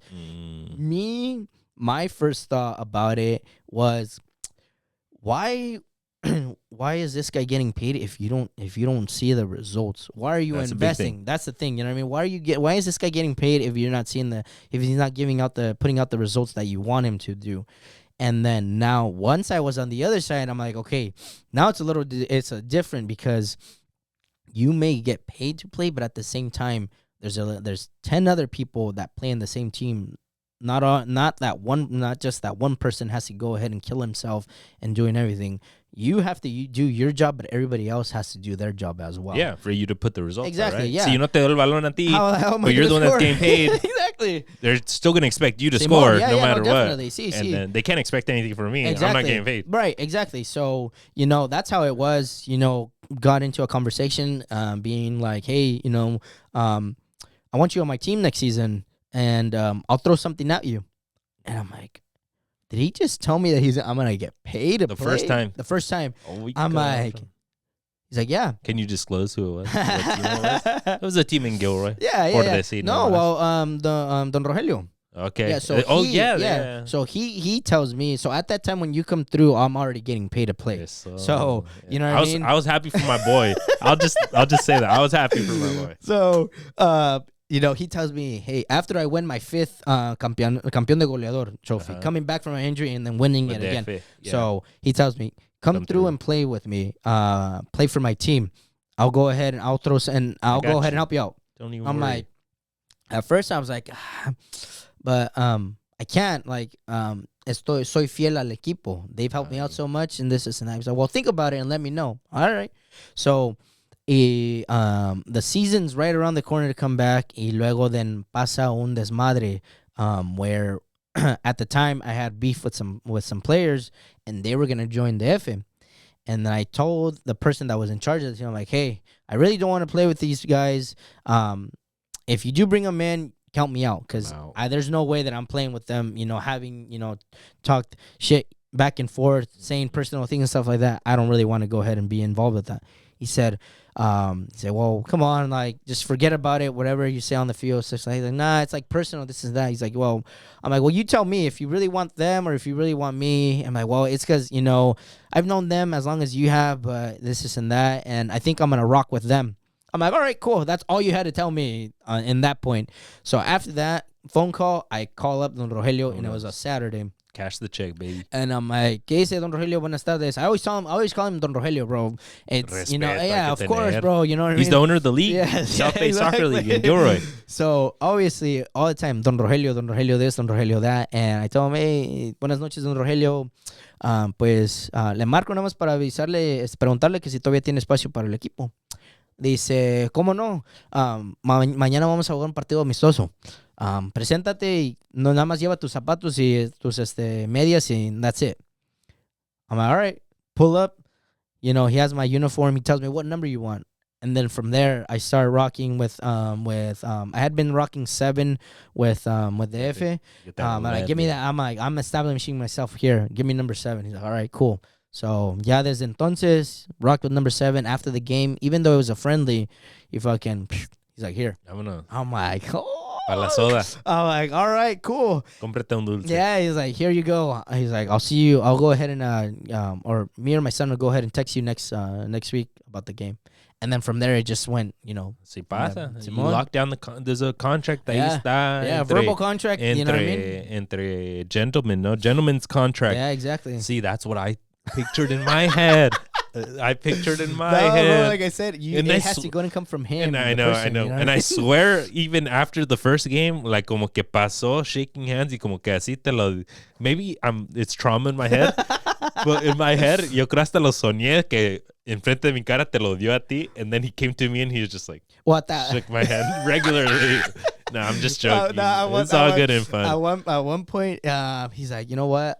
He would do it like extremely secretly, just so because nobody at that point knew that people were playing. That's not players. how it's happening. Exactly, you know what I mean? Nowadays, everybody knows. You know, everybody knows about it. A ti 10, a ti 15, a ti 50, güey, y me debes. So 10. So the thing no was metiste gol. Well, the thing with that was, he's like, you know what? I'll sell you. I'm like, all right, cool.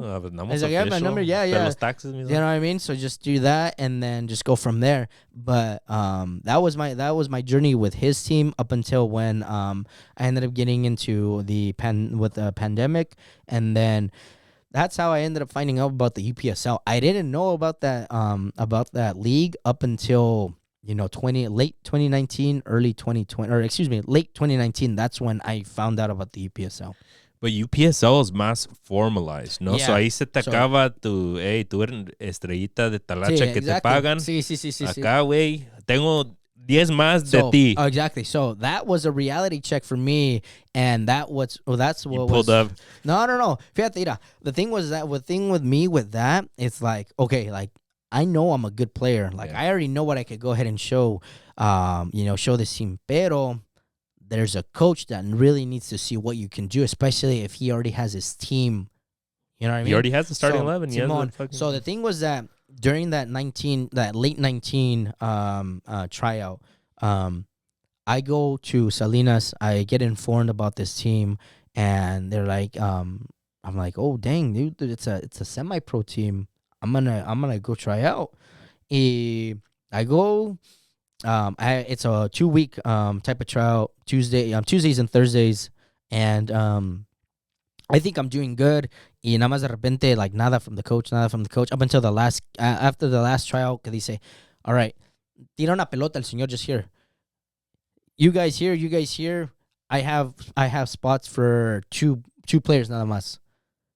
I would show me what you guys could go ahead and do at that last tryout. And I'm like, damn. I'm all right. Hopefully I could go ahead and make it. Boom. Pasa eso. 20 minutes after, you're like, okay.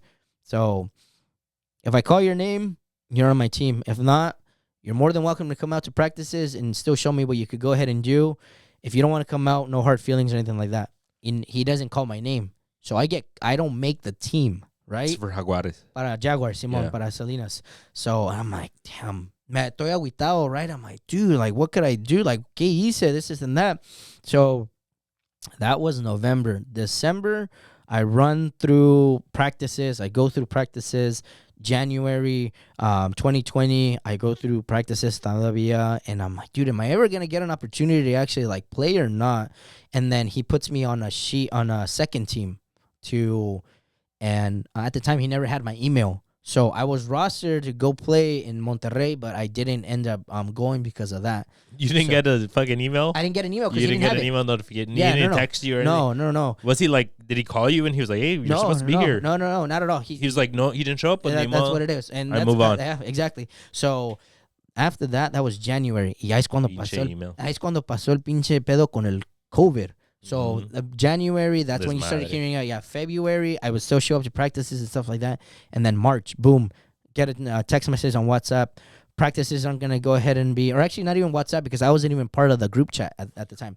Oh, yeah, bro. So watch, check this out. So I see a notification on Instagram saying everything's canceled, no practices, stuff like that. I'm like, fuck. I'm like, okay, yo desesperado because I want to play. Yeah. You know what I mean? So everything on soccer.com on sale because of the pandemic. So I start buying a bunch of, soccer balls, mannequins, small goalie things, cones and stuff like that. And I start putting in the work for me to expecting the season to come back later this year. So I start practicing, I do Tuesdays and Thursdays like a regular thing.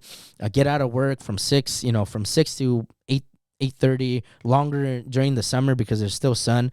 And I work my ass off from, late March, April, all the way to, December, up until when they put out a post saying that we're going to go ahead and have the season, the UPSL season back next year. Mm-hmm. During that time, sale el equipo de Atletico San Jose. Mm-hmm. So back in 2020, they put out tryouts, come try out for the team. And I'm like, you know what? I'm going to go try out with the team. Mm-hmm. If I can make this team, I know for a fact that I could go ahead and make this team. So yo me presento acá, and I had to drive all the way out to Menlo Park. No shit. For tryouts? So for tryouts. Yeah. Tell me about it. So it was 2 days, bro. Simon. Yeah, it's 2 different cities, right? So very different. Salgo para allá, bro, and I run through the trial como nada. They're putting us through these things. Yo fit, you know what I mean? Because I've been practicing all this time for this type of moment. I make the team, bro. Y luego they're like, we need you to go ahead and come out for a training camp during this time. Y esto y el otro. Yeah, that's when stuff for the pandemic started leaning off a little bit.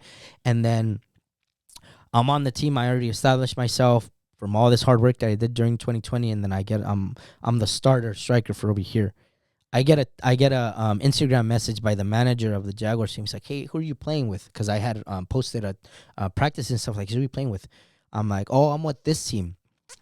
Y me manda like a crying emoji face. You know what I mean? And he wasn't ever involved in obviously making the decision of the squad or anything like that. Pero he does that. And I'm like, I'll see you guys I'll see you guys soon during the season. So, bro, la temporada que tengo con AFC South Bay, learning what I learned from that coach, bro, it did put me on the spot. It gave me the opportunity of being, since it's a national league, I ended up being top 3 national goal scorer for that. So clavé 11 goles, and I think the guy above me me ganó por uno. Damn. Yeah. So me in the second and third place got 11, and luego el vato que ganó was from Florida. Big old tall guy. That's fit. crazy. Yeah. And UPSL plays US Open Cup. Simón. Desde abajo. Yeah. So that's a dope level to be at. Oh, yeah, definitely. So he beats me by 1, bro. Y ya después de eso, I talked to the coach over here con AFC South Bay, and I tell him, you know what? I don't think I'll be able to come out anymore porque, bro, literally the practices, imagínate de las prácticas que teníamos from February all the way to the season ended, which was June. Or July, from February to July. Imagine having to leave work, and it was worth it for me because I established myself out there. But from February all the way to July, having to drive from Hollister all the way to Stanford for practices. Stanford. That's crazy for it to be South Bay, like San Jose based. Right. Yeah, but that was the only time that their las canchas estaban abiertas. Yeah. Over there at Sandfield in Stanford. So I would have to drive from here to there. Y ahí es cuando le metí las millas que tengo el carro, bro. Damn, bro. But it was worth it porque sí aprendí un montón de ese señor, from him. And then that's when I actually ended up meeting the head coach for Atletico San Jose. It was Danny Chavez. Shout out him. Shout out. That's where I meet him for a whole month. Y luego él se va. Y luego then, we're doing that. Y nada más de repente, I see a tryout for Jaguars later that year for 2021. Y I submit it. I go into it. Y luego then... so that guy, Danny Chavez, was with Atletico San Jose? So he was... With the South Bay team, and then he dipped to start coaching over here. No, so he left. He ended up leaving, and he did his private sessions. Stuff like that. He wasn't a coach just yet con Salinas. So I go back to Salinas. I try out. I'm not even there. The tryout was probably for like 2 hours, bro. I'm not even there for about a half hour. I went with one of my homies. I think Rigo ended up wanting a tryout también because he was during Hartnell with them, and they had told him to come through. And me dice el coach that was obviously still there from last season. Me dice, he's like, I don't even have to see anything more from you. Just take off your beanie. You're in my team. Yes. So imagine that year difference, bro. That mentality that one has to go ahead and have from being cut from a team, not being recognized on what you can do. The talacha scene and all that Sunday league doesn't count in this this type of soccer league. But I guess it's just it's one strength that you could go ahead and overcome anything. No, for sure. You know what I mean? I mean, especially like you could have been a huevón the whole fucking COVID. Exactly. Nobody had you buying fucking soccer gear. No. Going on It your was own. it was all myself. Era todo para mí because I know what I wanted to do and where I was trying to go with this soccer. Y ya nada más de repente they put me on the team, not a starter, but as a bench player first, as a sub. And the funny thing about that was I would always come in as a sub, bro, getting only maybe like 20, 25 minutes of playing time. Pero de seguro metía gol. I know. I would see their posts. Oh, yeah. I'd see the starting lineup, and then your name wouldn't be there. Yep. And then the highlight would come up, and it'd be you with like a diving header. Yeah. So like game winner. And I was like, man, con Salinas, it was like that. Con AFC South Bay, I established myself as the number 9, as the striker, the go-to guy with that. Scoring 11 goals in the season, being number 3 in the top nationally for the league. And then I go over here, I get benched, and it's once again reality. You have to work for something that you really want. You're not just because you had a good season here doesn't mean I'm going to go ahead and start you over here. So from there, same thing, kept up. I started doing the individual practices a little bit more with one coach from Hollister. He really helped me out también and seeing, okay, so what do you need to work on? So this, and that, okay. So ya me ponía a hacer esto y esto y el otro. Ya empecé la temporada acá con Salinas. Y después de eso, up until the 5th game I had, cuando el main striker llegó tarde. So they scratched him from a starting lineup y me pusieron a mí. So I'm finally going to get starting. I finally get a chance to go ahead and start in the starting 11. And then from there, I'm let's see here. I have 2 goals to my name as a bench player. So now I get the opportunity to play as a starting striker. Bro, jugamos en Modesto. Fallo una. I'm like, damn, dude. I'm like, I'll get it back for sure. So ya después de eso, mandan un centro. El portero la riega. I header it. Clavo gol. I'm like, all right, that's one. El segundo, the defense messes up. One of my midfielders presses. He lets go of the ball. Nada más as soon as I turn around, bang.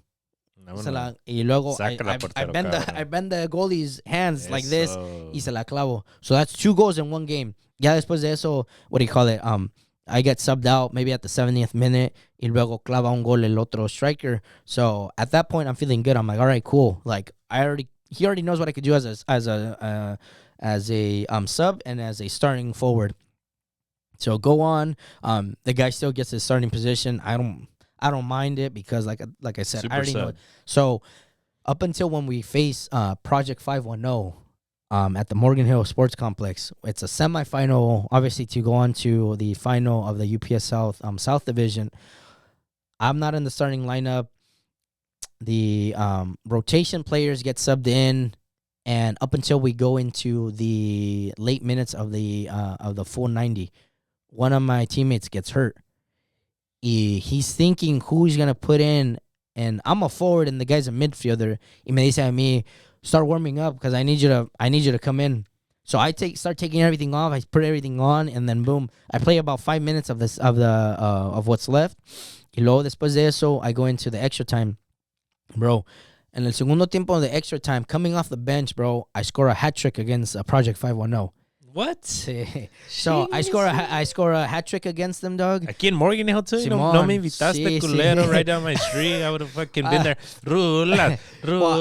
So the thing was that, bro, the goals that I scored were just at the right place at the right time as a striker, and that's what matters as a That's what I remember. Yeah, about you, bro. you know what I mean. Just doing that, score one, the first one, boom. The guy that's recording it, I just hear everybody of my teammates, is that Raul? Is that Raul? And I'm over here celebrating towards them. You know, they jump on me. We're celebrating. That's the first goal.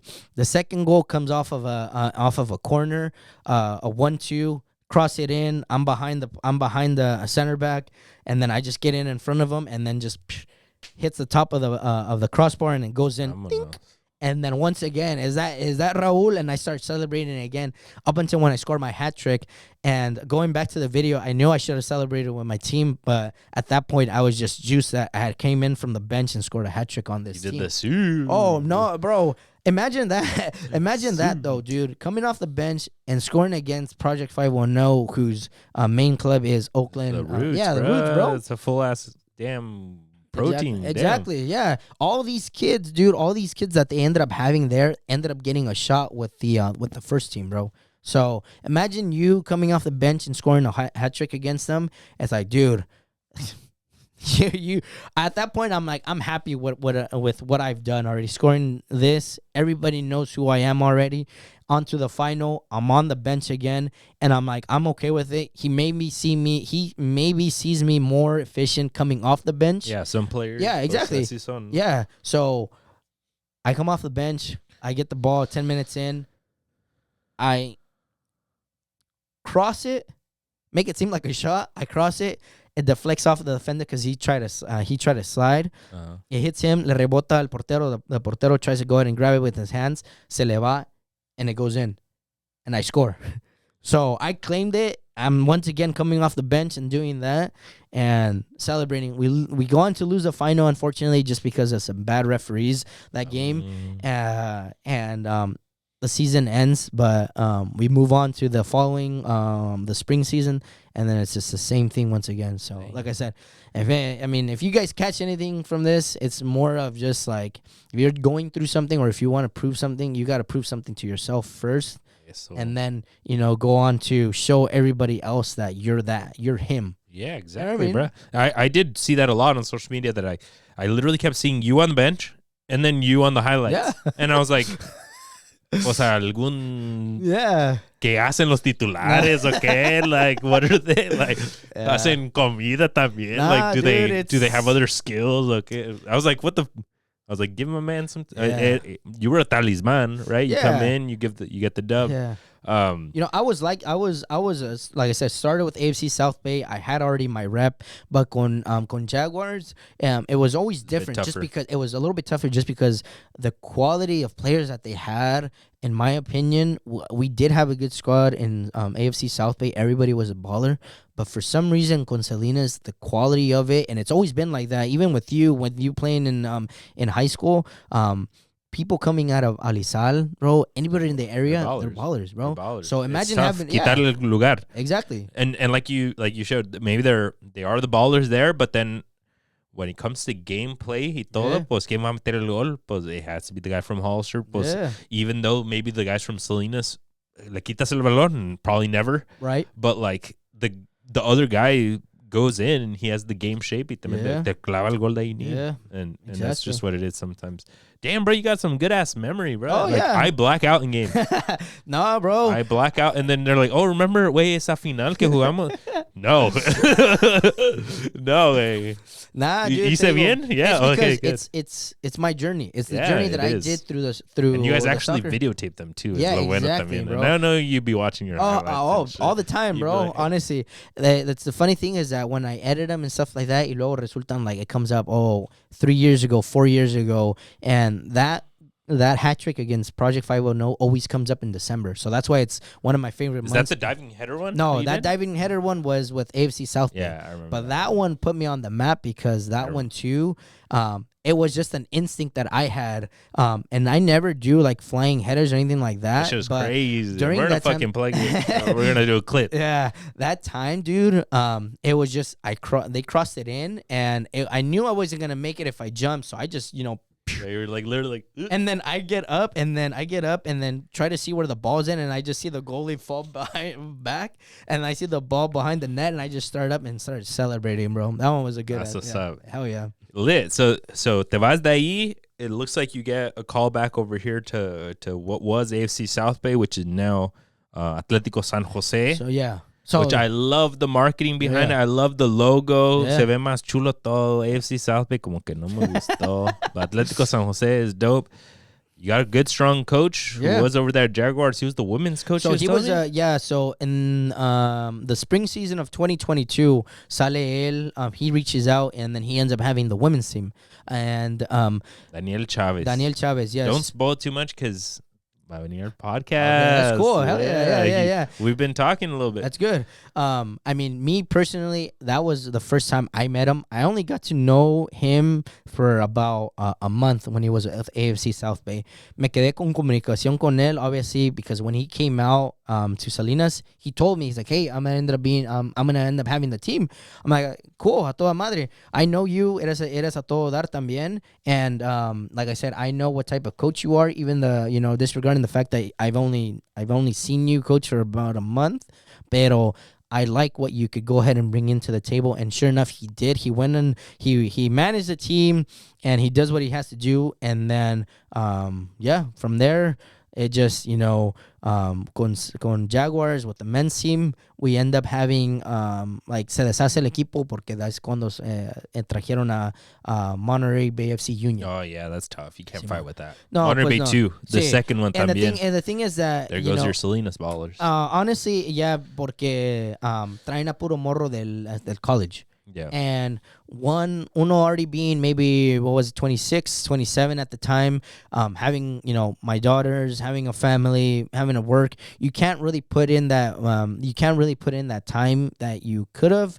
unless of course you didn't have any responsibilities or anything like that. So I understood it. I get it. I mean, I still went in and tried out. Unfortunately, I didn't make it, but at the same time, I'm like to the Monterey Bay 2 team. Yeah, to the Monterey Bay 2 team. That's hardcore. Yeah, so I still tried out with them, and I didn't get. Unfortunately, I didn't make it. But at the same time, like I said, I know what I've already done. I'm happy with it. Yeah, so you know what I mean. I'm happy with it. And you can still play top level, like you said, and then you make a name for yourself there. Yeah. Here.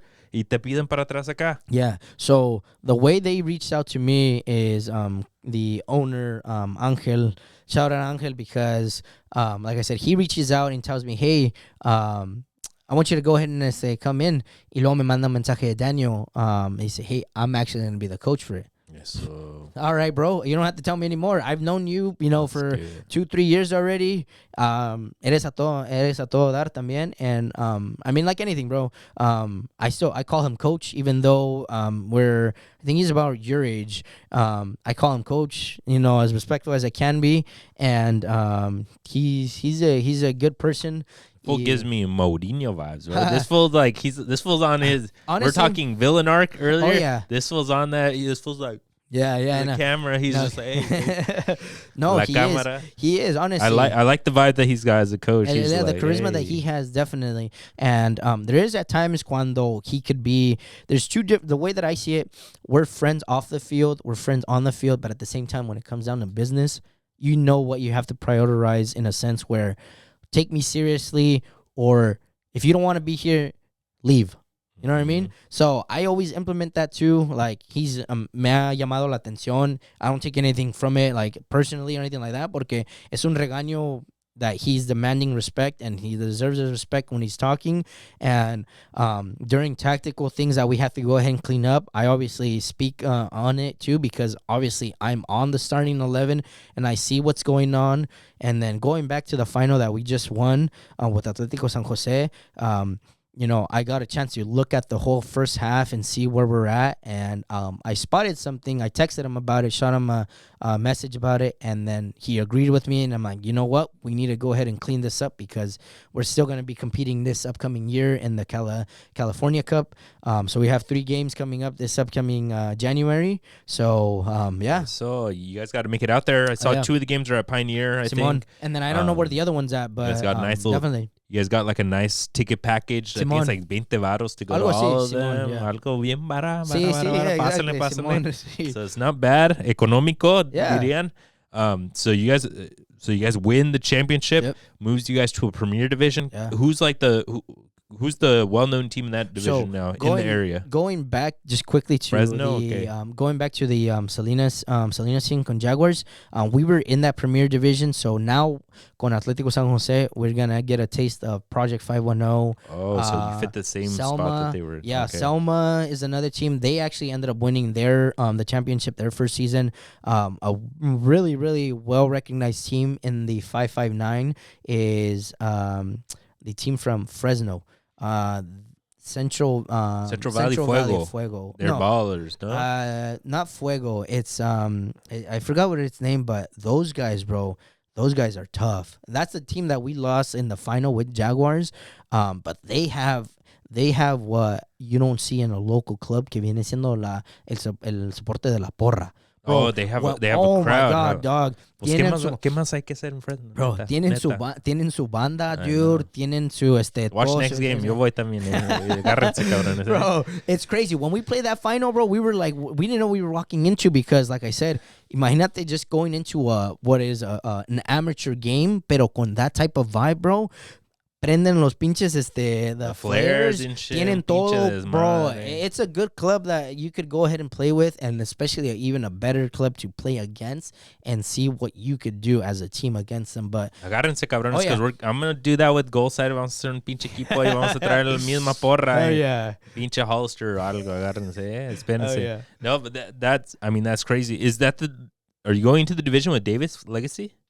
That's a strong ass team. So they play in the UPSL NorCal division. We're playing in the I guess Central. It's weird on how they label it, but we do face them if we become like champions. If you move on to play other divisions for national round, Simon. So, no les toca los Glens, algo así. So they actually play in Farolito. So they play in the NPSL. I know NPSL. So they play in the NPSL. I guess the way that the triangle is for the tier, it's more of like a soccer bracket. Pero like I said, UPSL still has an opportunity to play in the Open Cup. And you're looking forward to that? Honestly, you're a starter on the team that's going to be coming in with like kind of a champion title. Yeah. Maybe you guys get uno más papita in the first leg. If we do get a chance to play with that, if you guys beat them, you beat one more. Maybe les toca Oakland Roots. Imagínate eso, bro. Imagínate I'll be there, bro. Imagínate like a small team like that, and le ha tocado al Farolito. Al Farolito has been like that. Even smaller than that, freaking who was it? The team San Francisco Inter? No, one of the teams ended up playing against like they were one round away from playing the Quakes at like a couple of US Open Cups. No me acuerdo si fuera Bay Area United. Oh yeah, well they were playing with Nisa. That was the Redwood City team. No? Them, yeah. One of those teams. Ya merito les tocaba like one of the pro teams. Le ganaron a Monterey Bay Union. Monterey Bay, that's who it was. And then they got smacked by the Quakes. Yeah. Pero imagínate, bro. Like I said, it goes down to the time, the commitment that one has into putting it all together in the soccer. I've come to realize that being a professional athlete, bro, it takes a lot. You know what I mean? It It's takes not, a lot. It's not really part-time. No, It's not at all, full-time, bro. right? So you know what I mean. You got to give it your all and all that. So it's just one of those things. When I realize that, I'm like, yeah, I don't think I'll be able to make it pro, pero I've done what I can to the sport. I've enjoyed my I guess this ride, and now hopefully I could go ahead and see it through my daughters. Imagínate, güey, I might edit this out, but what if en 1 que 2 años, you're like, you know what? My family está acá y hacemos un equipo out of Hollister.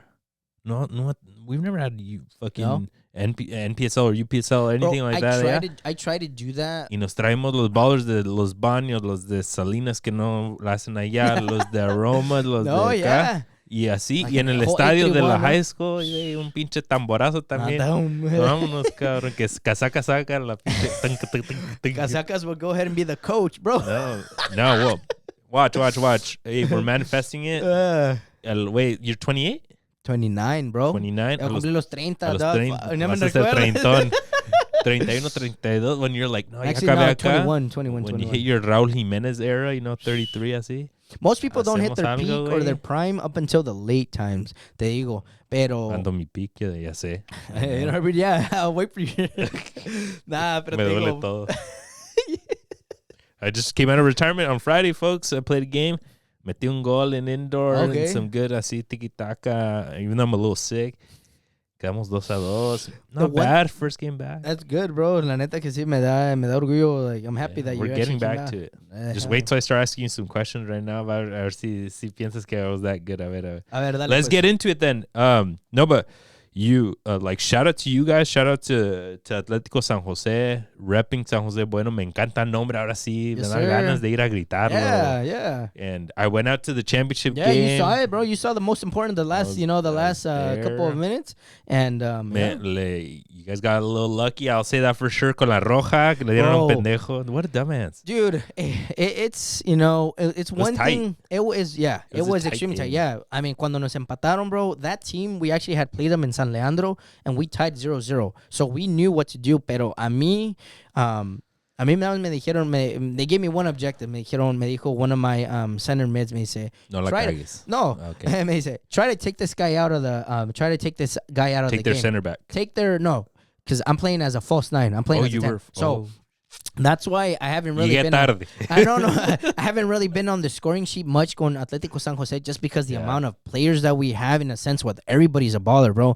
From the center backs to the midfielders to the wings to the striker, bro. Every single one of us in that team knows how to play. We've been playing for a long time. And when you have a team like that, uno no te puedes agüitar if you don't touch the ball in the back of the net or nothing like that. At the same time, you're contributing. You're in the starting 11. What more do you want?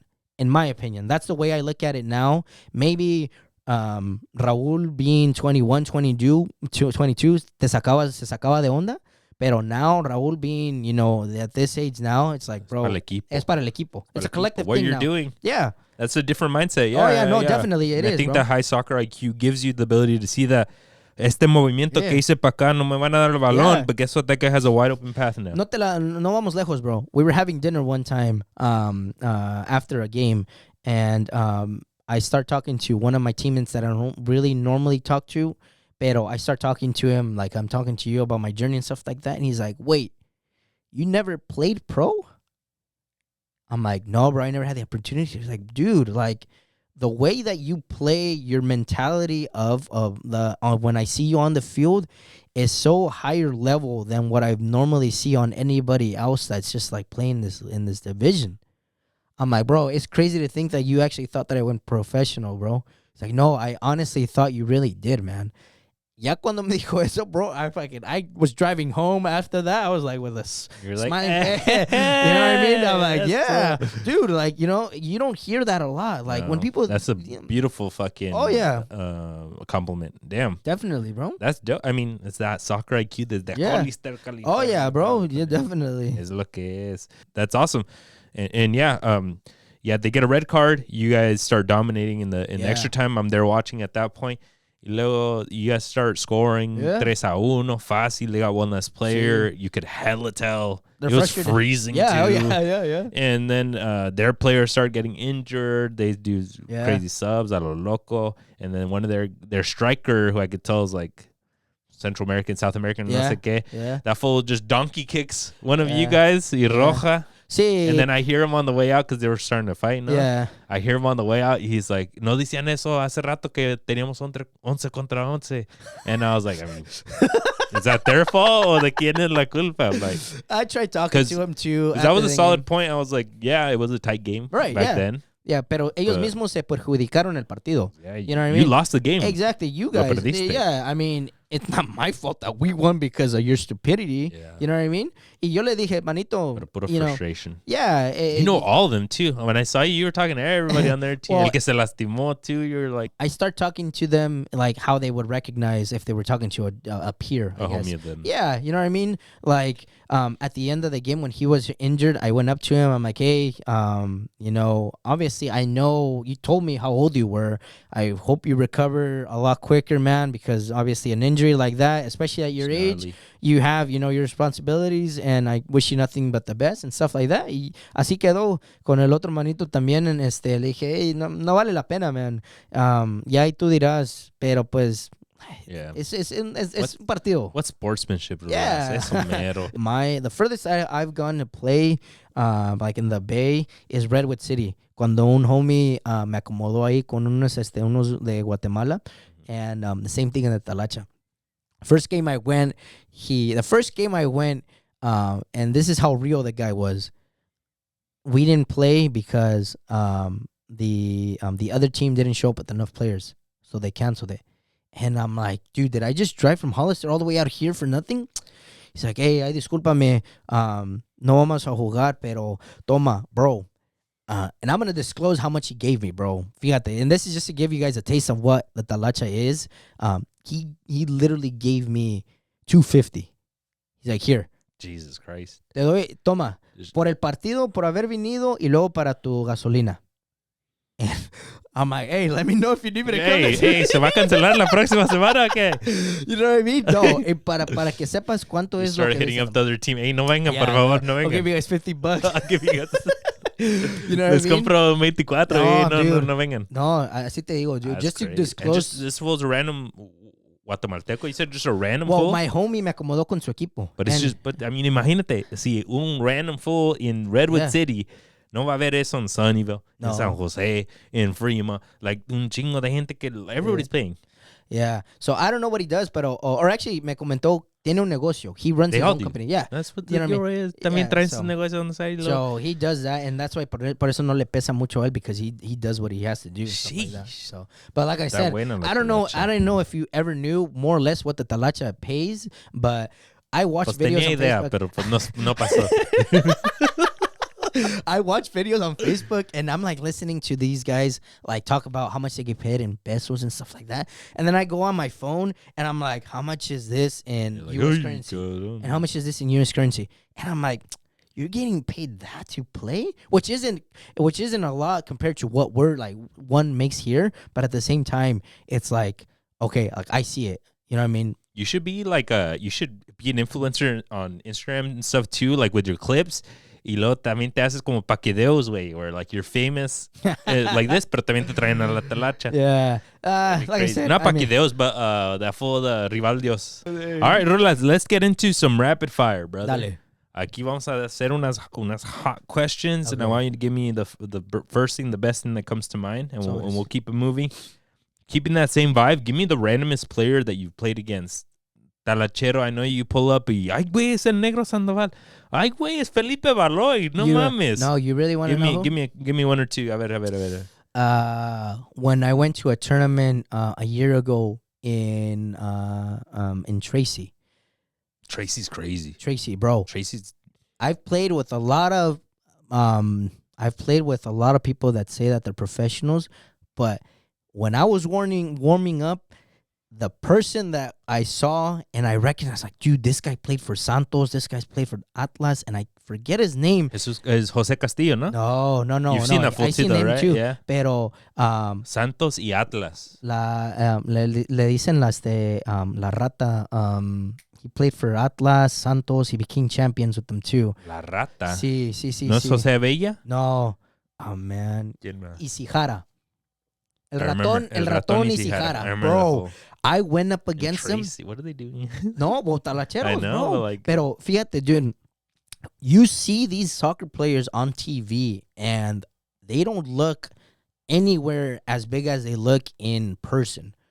I went up against him when he was, because they had me as when I was talachando for a team from Fresno that they called my rep. Casaca to go ahead and come him. Uh-huh. No, te digo, he's my rep. So he tells me this, that. I go out to play. I'm in the starting 11, and then I see El Ratón Isijara. I'm like, dude.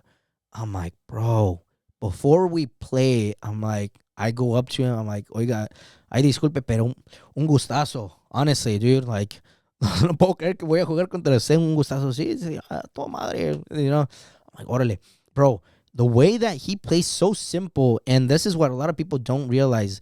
All this extra things that you do and stuff like that, extra step overs. Yeah. You know, it's not necessary for you to go ahead and become a professional. The simplest things are the best things to do when you're playing in a game. But yeah, El Ratón Isijara was bro. Sheesh. That's him. Like I said, once I saw that, I'm like, dude, like who else is here? Yeah. You know what I mean? Yeah. I mean, bro, anytime I go on TikTok, it's just like Tracy, California, and it's like Jose Castillo, and I'm like, what the fuck? Yeah. Oh, he was in that 1 year when I went 2 years ago. He was playing with a team, but we were in different divisions.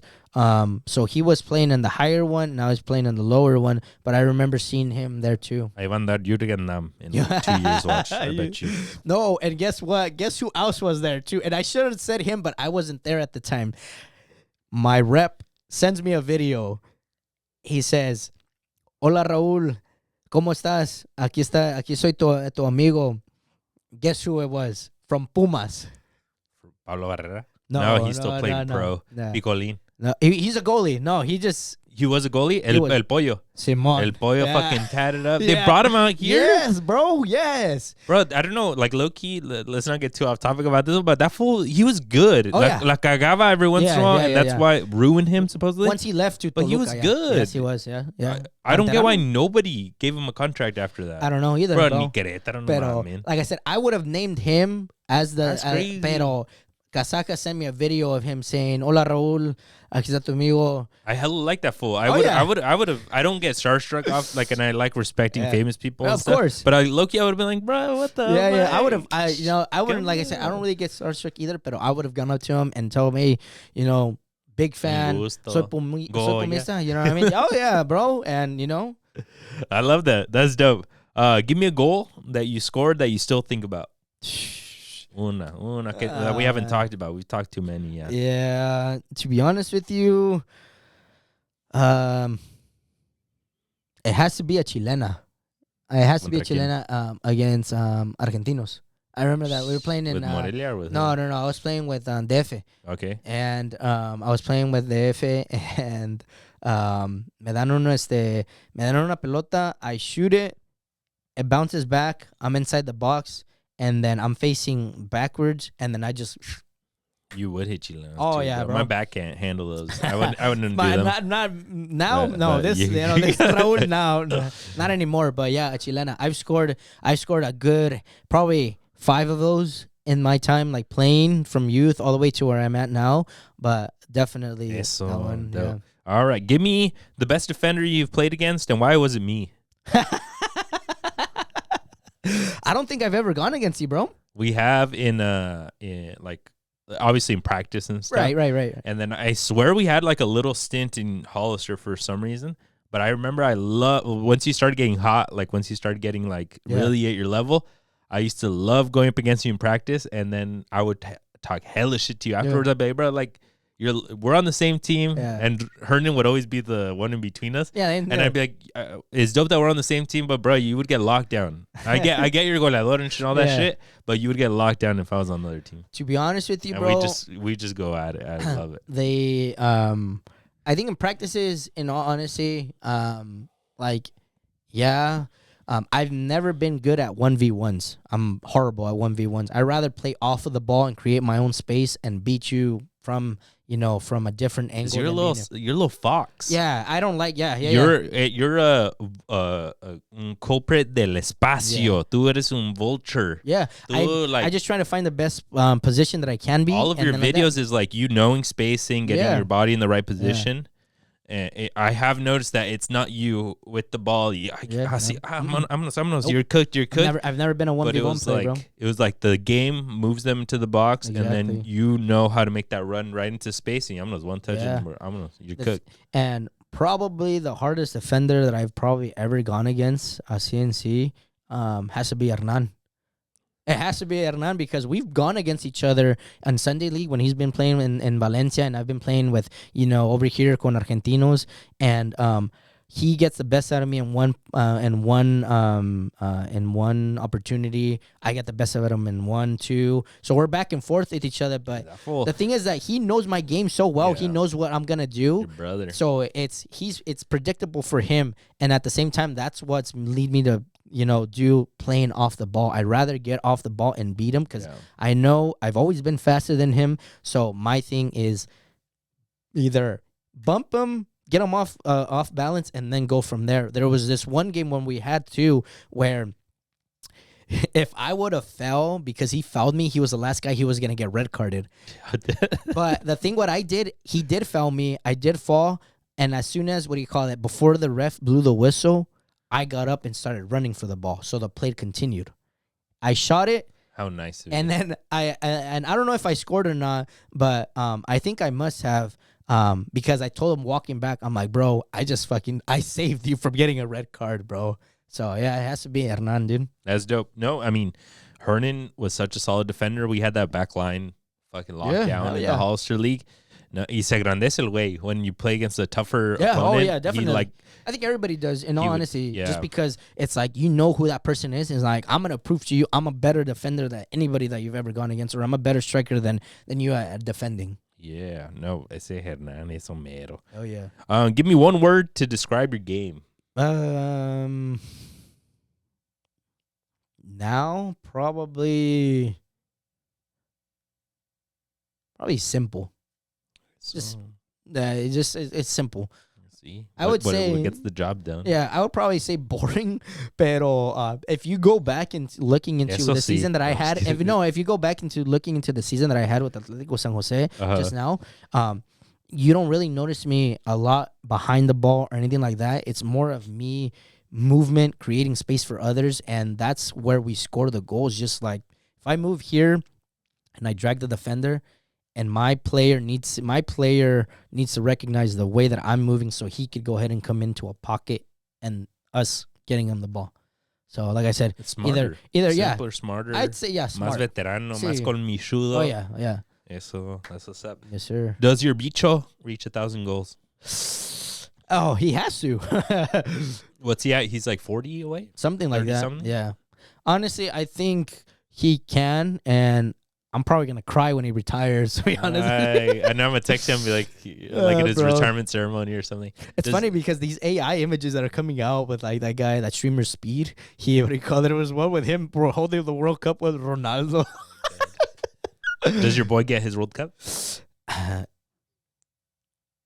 To be honest with you, in the group that he's in, the group is tough. It is, in all honesty. They got Colombia and fucking. I think those top two. I mean, not taking anything from any country that's playing in the World Cup, dog, because they're there for a reason. They qualify. They busted their ass into playing there. They know the game. It's just gonna go the way that the cookie crumbles during the match. You know what I mean? But for sure, Colombia and Portugal are my favorites to make it out of that round, and if he gets the opportunity to win it, and I'll be happy for him just because he's a superstar that I've looked up to since being a kid. Yes, So mero. Ojalá. I mean, Yeah. so Messi can have one. He can have one. Yeah. I mean, I don't. A lot of people How much think do you that hate Messi? I don't hate him, bro. You do. Like a lot of people think that I hate him. The thing is that I hate the fact that People. I think everyone thinks anyone that says they're pro Ronaldo, they that think they they hate automatically. Yeah. Messi. No, I recognize his game. Your point of view on the GOAT is different from my point of view. The thing is that So you 100% think Ronaldo is the GOAT, not Messi? yeah, I 100% think that. And that's for all you people thinking that everybody has their own opinion. Everybody's entitled to their own opinion. My thought on Ronaldo is he's the greatest ever. Just simply the fact that you go to the Prem, you make it out of there. You go to the La España, Liga, he does it. you go Goes to Calcio, he does it. yeah, and now you're at a point where in the end of your possibly the end of your career, you make people make fun of him for missing penalties and stuff like that. Dude, go back to what he's done. Yeah, Everybody, estamos viejitos yeah, todos, you know what I mean? ¿no? Like I said, 100%. I think Ronaldo is the GOAT. Chicharito también. Ya déjenlo, ¿no? To be honest with you, I've liked Chicharito ever since that 2010 World Cup. Ever since his messages on Instagram, what he No, was saying. no, I know. I get you. To be honest with you, I never actually. To be honest with you, I never got like why he was trending, bro. I never understood why. He was putting out videos where he was being really misogynistic towards women, and it was the same template. It was like 10 seconds long, and it was the same thing. He said like a situation, Yeah, and then he'd be like, so you think you should be doing this, but you do this, and he'd be like, interesante. I caught one of them, and So then, it was like, quieres tener una casa feliz y no sé qué y todo esto, y quieres dinero y quieres hombre fuerte y no sé qué, pero no quieres ser like submissive to your husband. Was that pointed towards his wife or something? He's divorced. Oh, he had like a big old breaking news. This is like 10 years. No, a long time ago when he came to LA. Yeah, he had a big falling out with his wife. Oh, okay. Even like El Gordo de la Flaca found I forgot what it was. His wife was like here having brunch, and like right down the street was him with another chick. Oh, and supposedly they were already getting divorced. Yeah, so they divorced. Wow. And he's been single, and now he's bald. And like, so everyone was like, oh, stress and all this stuff. And then now this he goes back to Chivas. He's in Guadalajara by himself. He's single. And then he started putting out these videos that were like really angled towards like, hey, like you're not a big like freedom for women. And then para acabarla de chingar, todavía la caga in the games. That's the thing that everyone's pissed off about. But for all of us Chivas fans, it hurts because he was our GOAT. También Omar Bravo, bro. He's fucking... Wow. All of our GOATs. Yeah, all of our strikers are fucking... It's sad to see that. You heard Omar Bravo, right? Yeah, I got a glimpse of that, and it's crazy because such people like that have such influence in other people. You're nationally televised. Like I said, I've liked Chicharito as a soccer player. I didn't know about that, to be honest with you. Te digo, like no sabía. Por eso, that's why thank you for giving me that. I'm just fucking with you. No, like for real, like te vuelvo a repetir, like the thing that now, like, I like him as a player, especially when it was with Manchester United, Real Madrid, and stuff like that. But the thing with that is, and you're gonna see it with your son that you're gonna go ahead and have, especially for me, especially for women. My point of view on women now, and it's always been like that because of my sister Jamie. What you say to women is really, women are so how could I say it? They're so tender. The women are, without us, without them, the world would go ahead and be awful. Honestly, in all honesty, it is what it is. And people say that, to go ahead and call women this, that, this, and that, it's not right. And like I said, I go back to my daughters. It's like, why would I go ahead and say that to a woman when I have a little girl at home and that thinks the world of me, of her dad as a superhero, and to find out that he calls, this, that, a woman this and a woman that, and it's like, dude, like, don't, like, exactly, different points of view now, Así es el pedo, lo que dicen. That your little daughters, they usually end up finding somebody that's like their father, también dicen. And I mean, and if you're a piece of shit, Oh, yeah. you do want your daughter being with a piece of shit, pues es lo que va a encontrar en su vida, Yeah, ¿verdad? So put out that same energy. And It's funny, bro. Just a quick thing. It's funny because my oldest always tells my my girls like, hey, I'm gonna have to dance like. Or when we had this Christmas thing this past week, she's like, I'm gonna have to dance with the boy. She's like, oh, you do? She's like, yeah, I had to hold his hand and stuff like that. It's like, oh, don't tell dad. And it's funny, bro. You know, it's just funny. Qué chulada, la nueva pinche generación, man. I love it. Okay, before we miss it and we go home, I'm starting a new segment of the podcast. It's called Omar Goes to Goodwill and finds the randomest gifts for our guests. I've done it for every guest, but I forget, and then I ended up just giving it to them in the car. Okay. So we're on a budget at the pod, so perdón. But we have you place this thingy in the shower, and it exfoliates, hace steam, and it's lavender and eucalyptus scented. So you guys don't partidazo. Simón. Put this shit on the pared, and then you fucking turn on the thing on the tub o algo. And it steams y te, de-stresses y todo eso. Muchísimas gracias, I got you a book, because I think through education is how we move the world forward. Shoe Dog by Phil Knight. This is the creator of Nike. And I know you're a strong-minded person. This is a book for strong-minded people about how he built Nike from nothing. Yeah. So quiero que leas, güey. No sé si no, definitely. Yeah, no, I'm gonna have to, bro. I've never been a big fan of reading, pero I'm gonna have to do it. Then. And then I got you an MVP snack box. It's lettered out MVP. Perfect for on the go. Pa que lleves a tus practices y a tus partidos. Ahí está. Chido. Muchísimas gracias, Yeah, hell so yeah. We appreciate you for coming on. We do like to close out the podcast giving you some time to either plug any efforts that you got going on. If you want to plug your season coming up to you. Or if you have any advice for any upcoming strikers, kids listening to the pod, lo que tú quieras, güey. I guess just two things. Make sure if you guys are interested in watching our team with Atletico San Jose, reach out. I think they are looking for people that are tech savvy. Probably something to do with the recordings of games and stuff like that. So if you do know that, reach out. You can go ahead and find their Instagram page, I think at Atletico San Jose, and talk to the owner. You can email him, and the same thing with Coach Danny. And then the second thing right now, what I've been doing, and it's just giving back. I guess just giving back to whoever needs the help.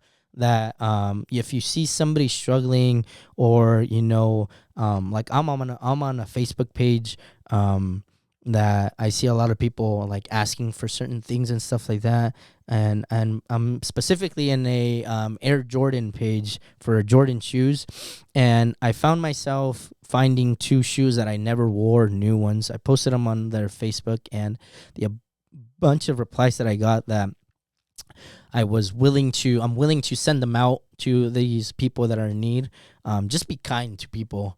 Like I said, you never know what they're going through. Mental health is extremely important too. Mm-hmm. And as a parent, as a father, we usually get that type of stress, and sometimes we just got to take a breather. But in reality, it's just be kind to people. Don't be an asshole, in all honesty. So what's up? No, great message to the folks. I appreciate you for coming on, Rulas. This has been, like you said, a long time coming. Yeah, definitely. Great conversation. We're getting 2 hours out of this at least. Eso mero. I still gotta go buy my daughter's presents for Christmas. I know. My wife's like, "Don't chingas estás, cabrón." No, but thank you so much for coming on. Don't forget to like, comment, subscribe. We're gonna tag Rulas, his Instagram page, on all of this, so feel free to follow him. Sure. And let us know who you guys want us to have on the Sunday League series. We appreciate y'all for tuning in. Ahí platicamos. Later. Peace.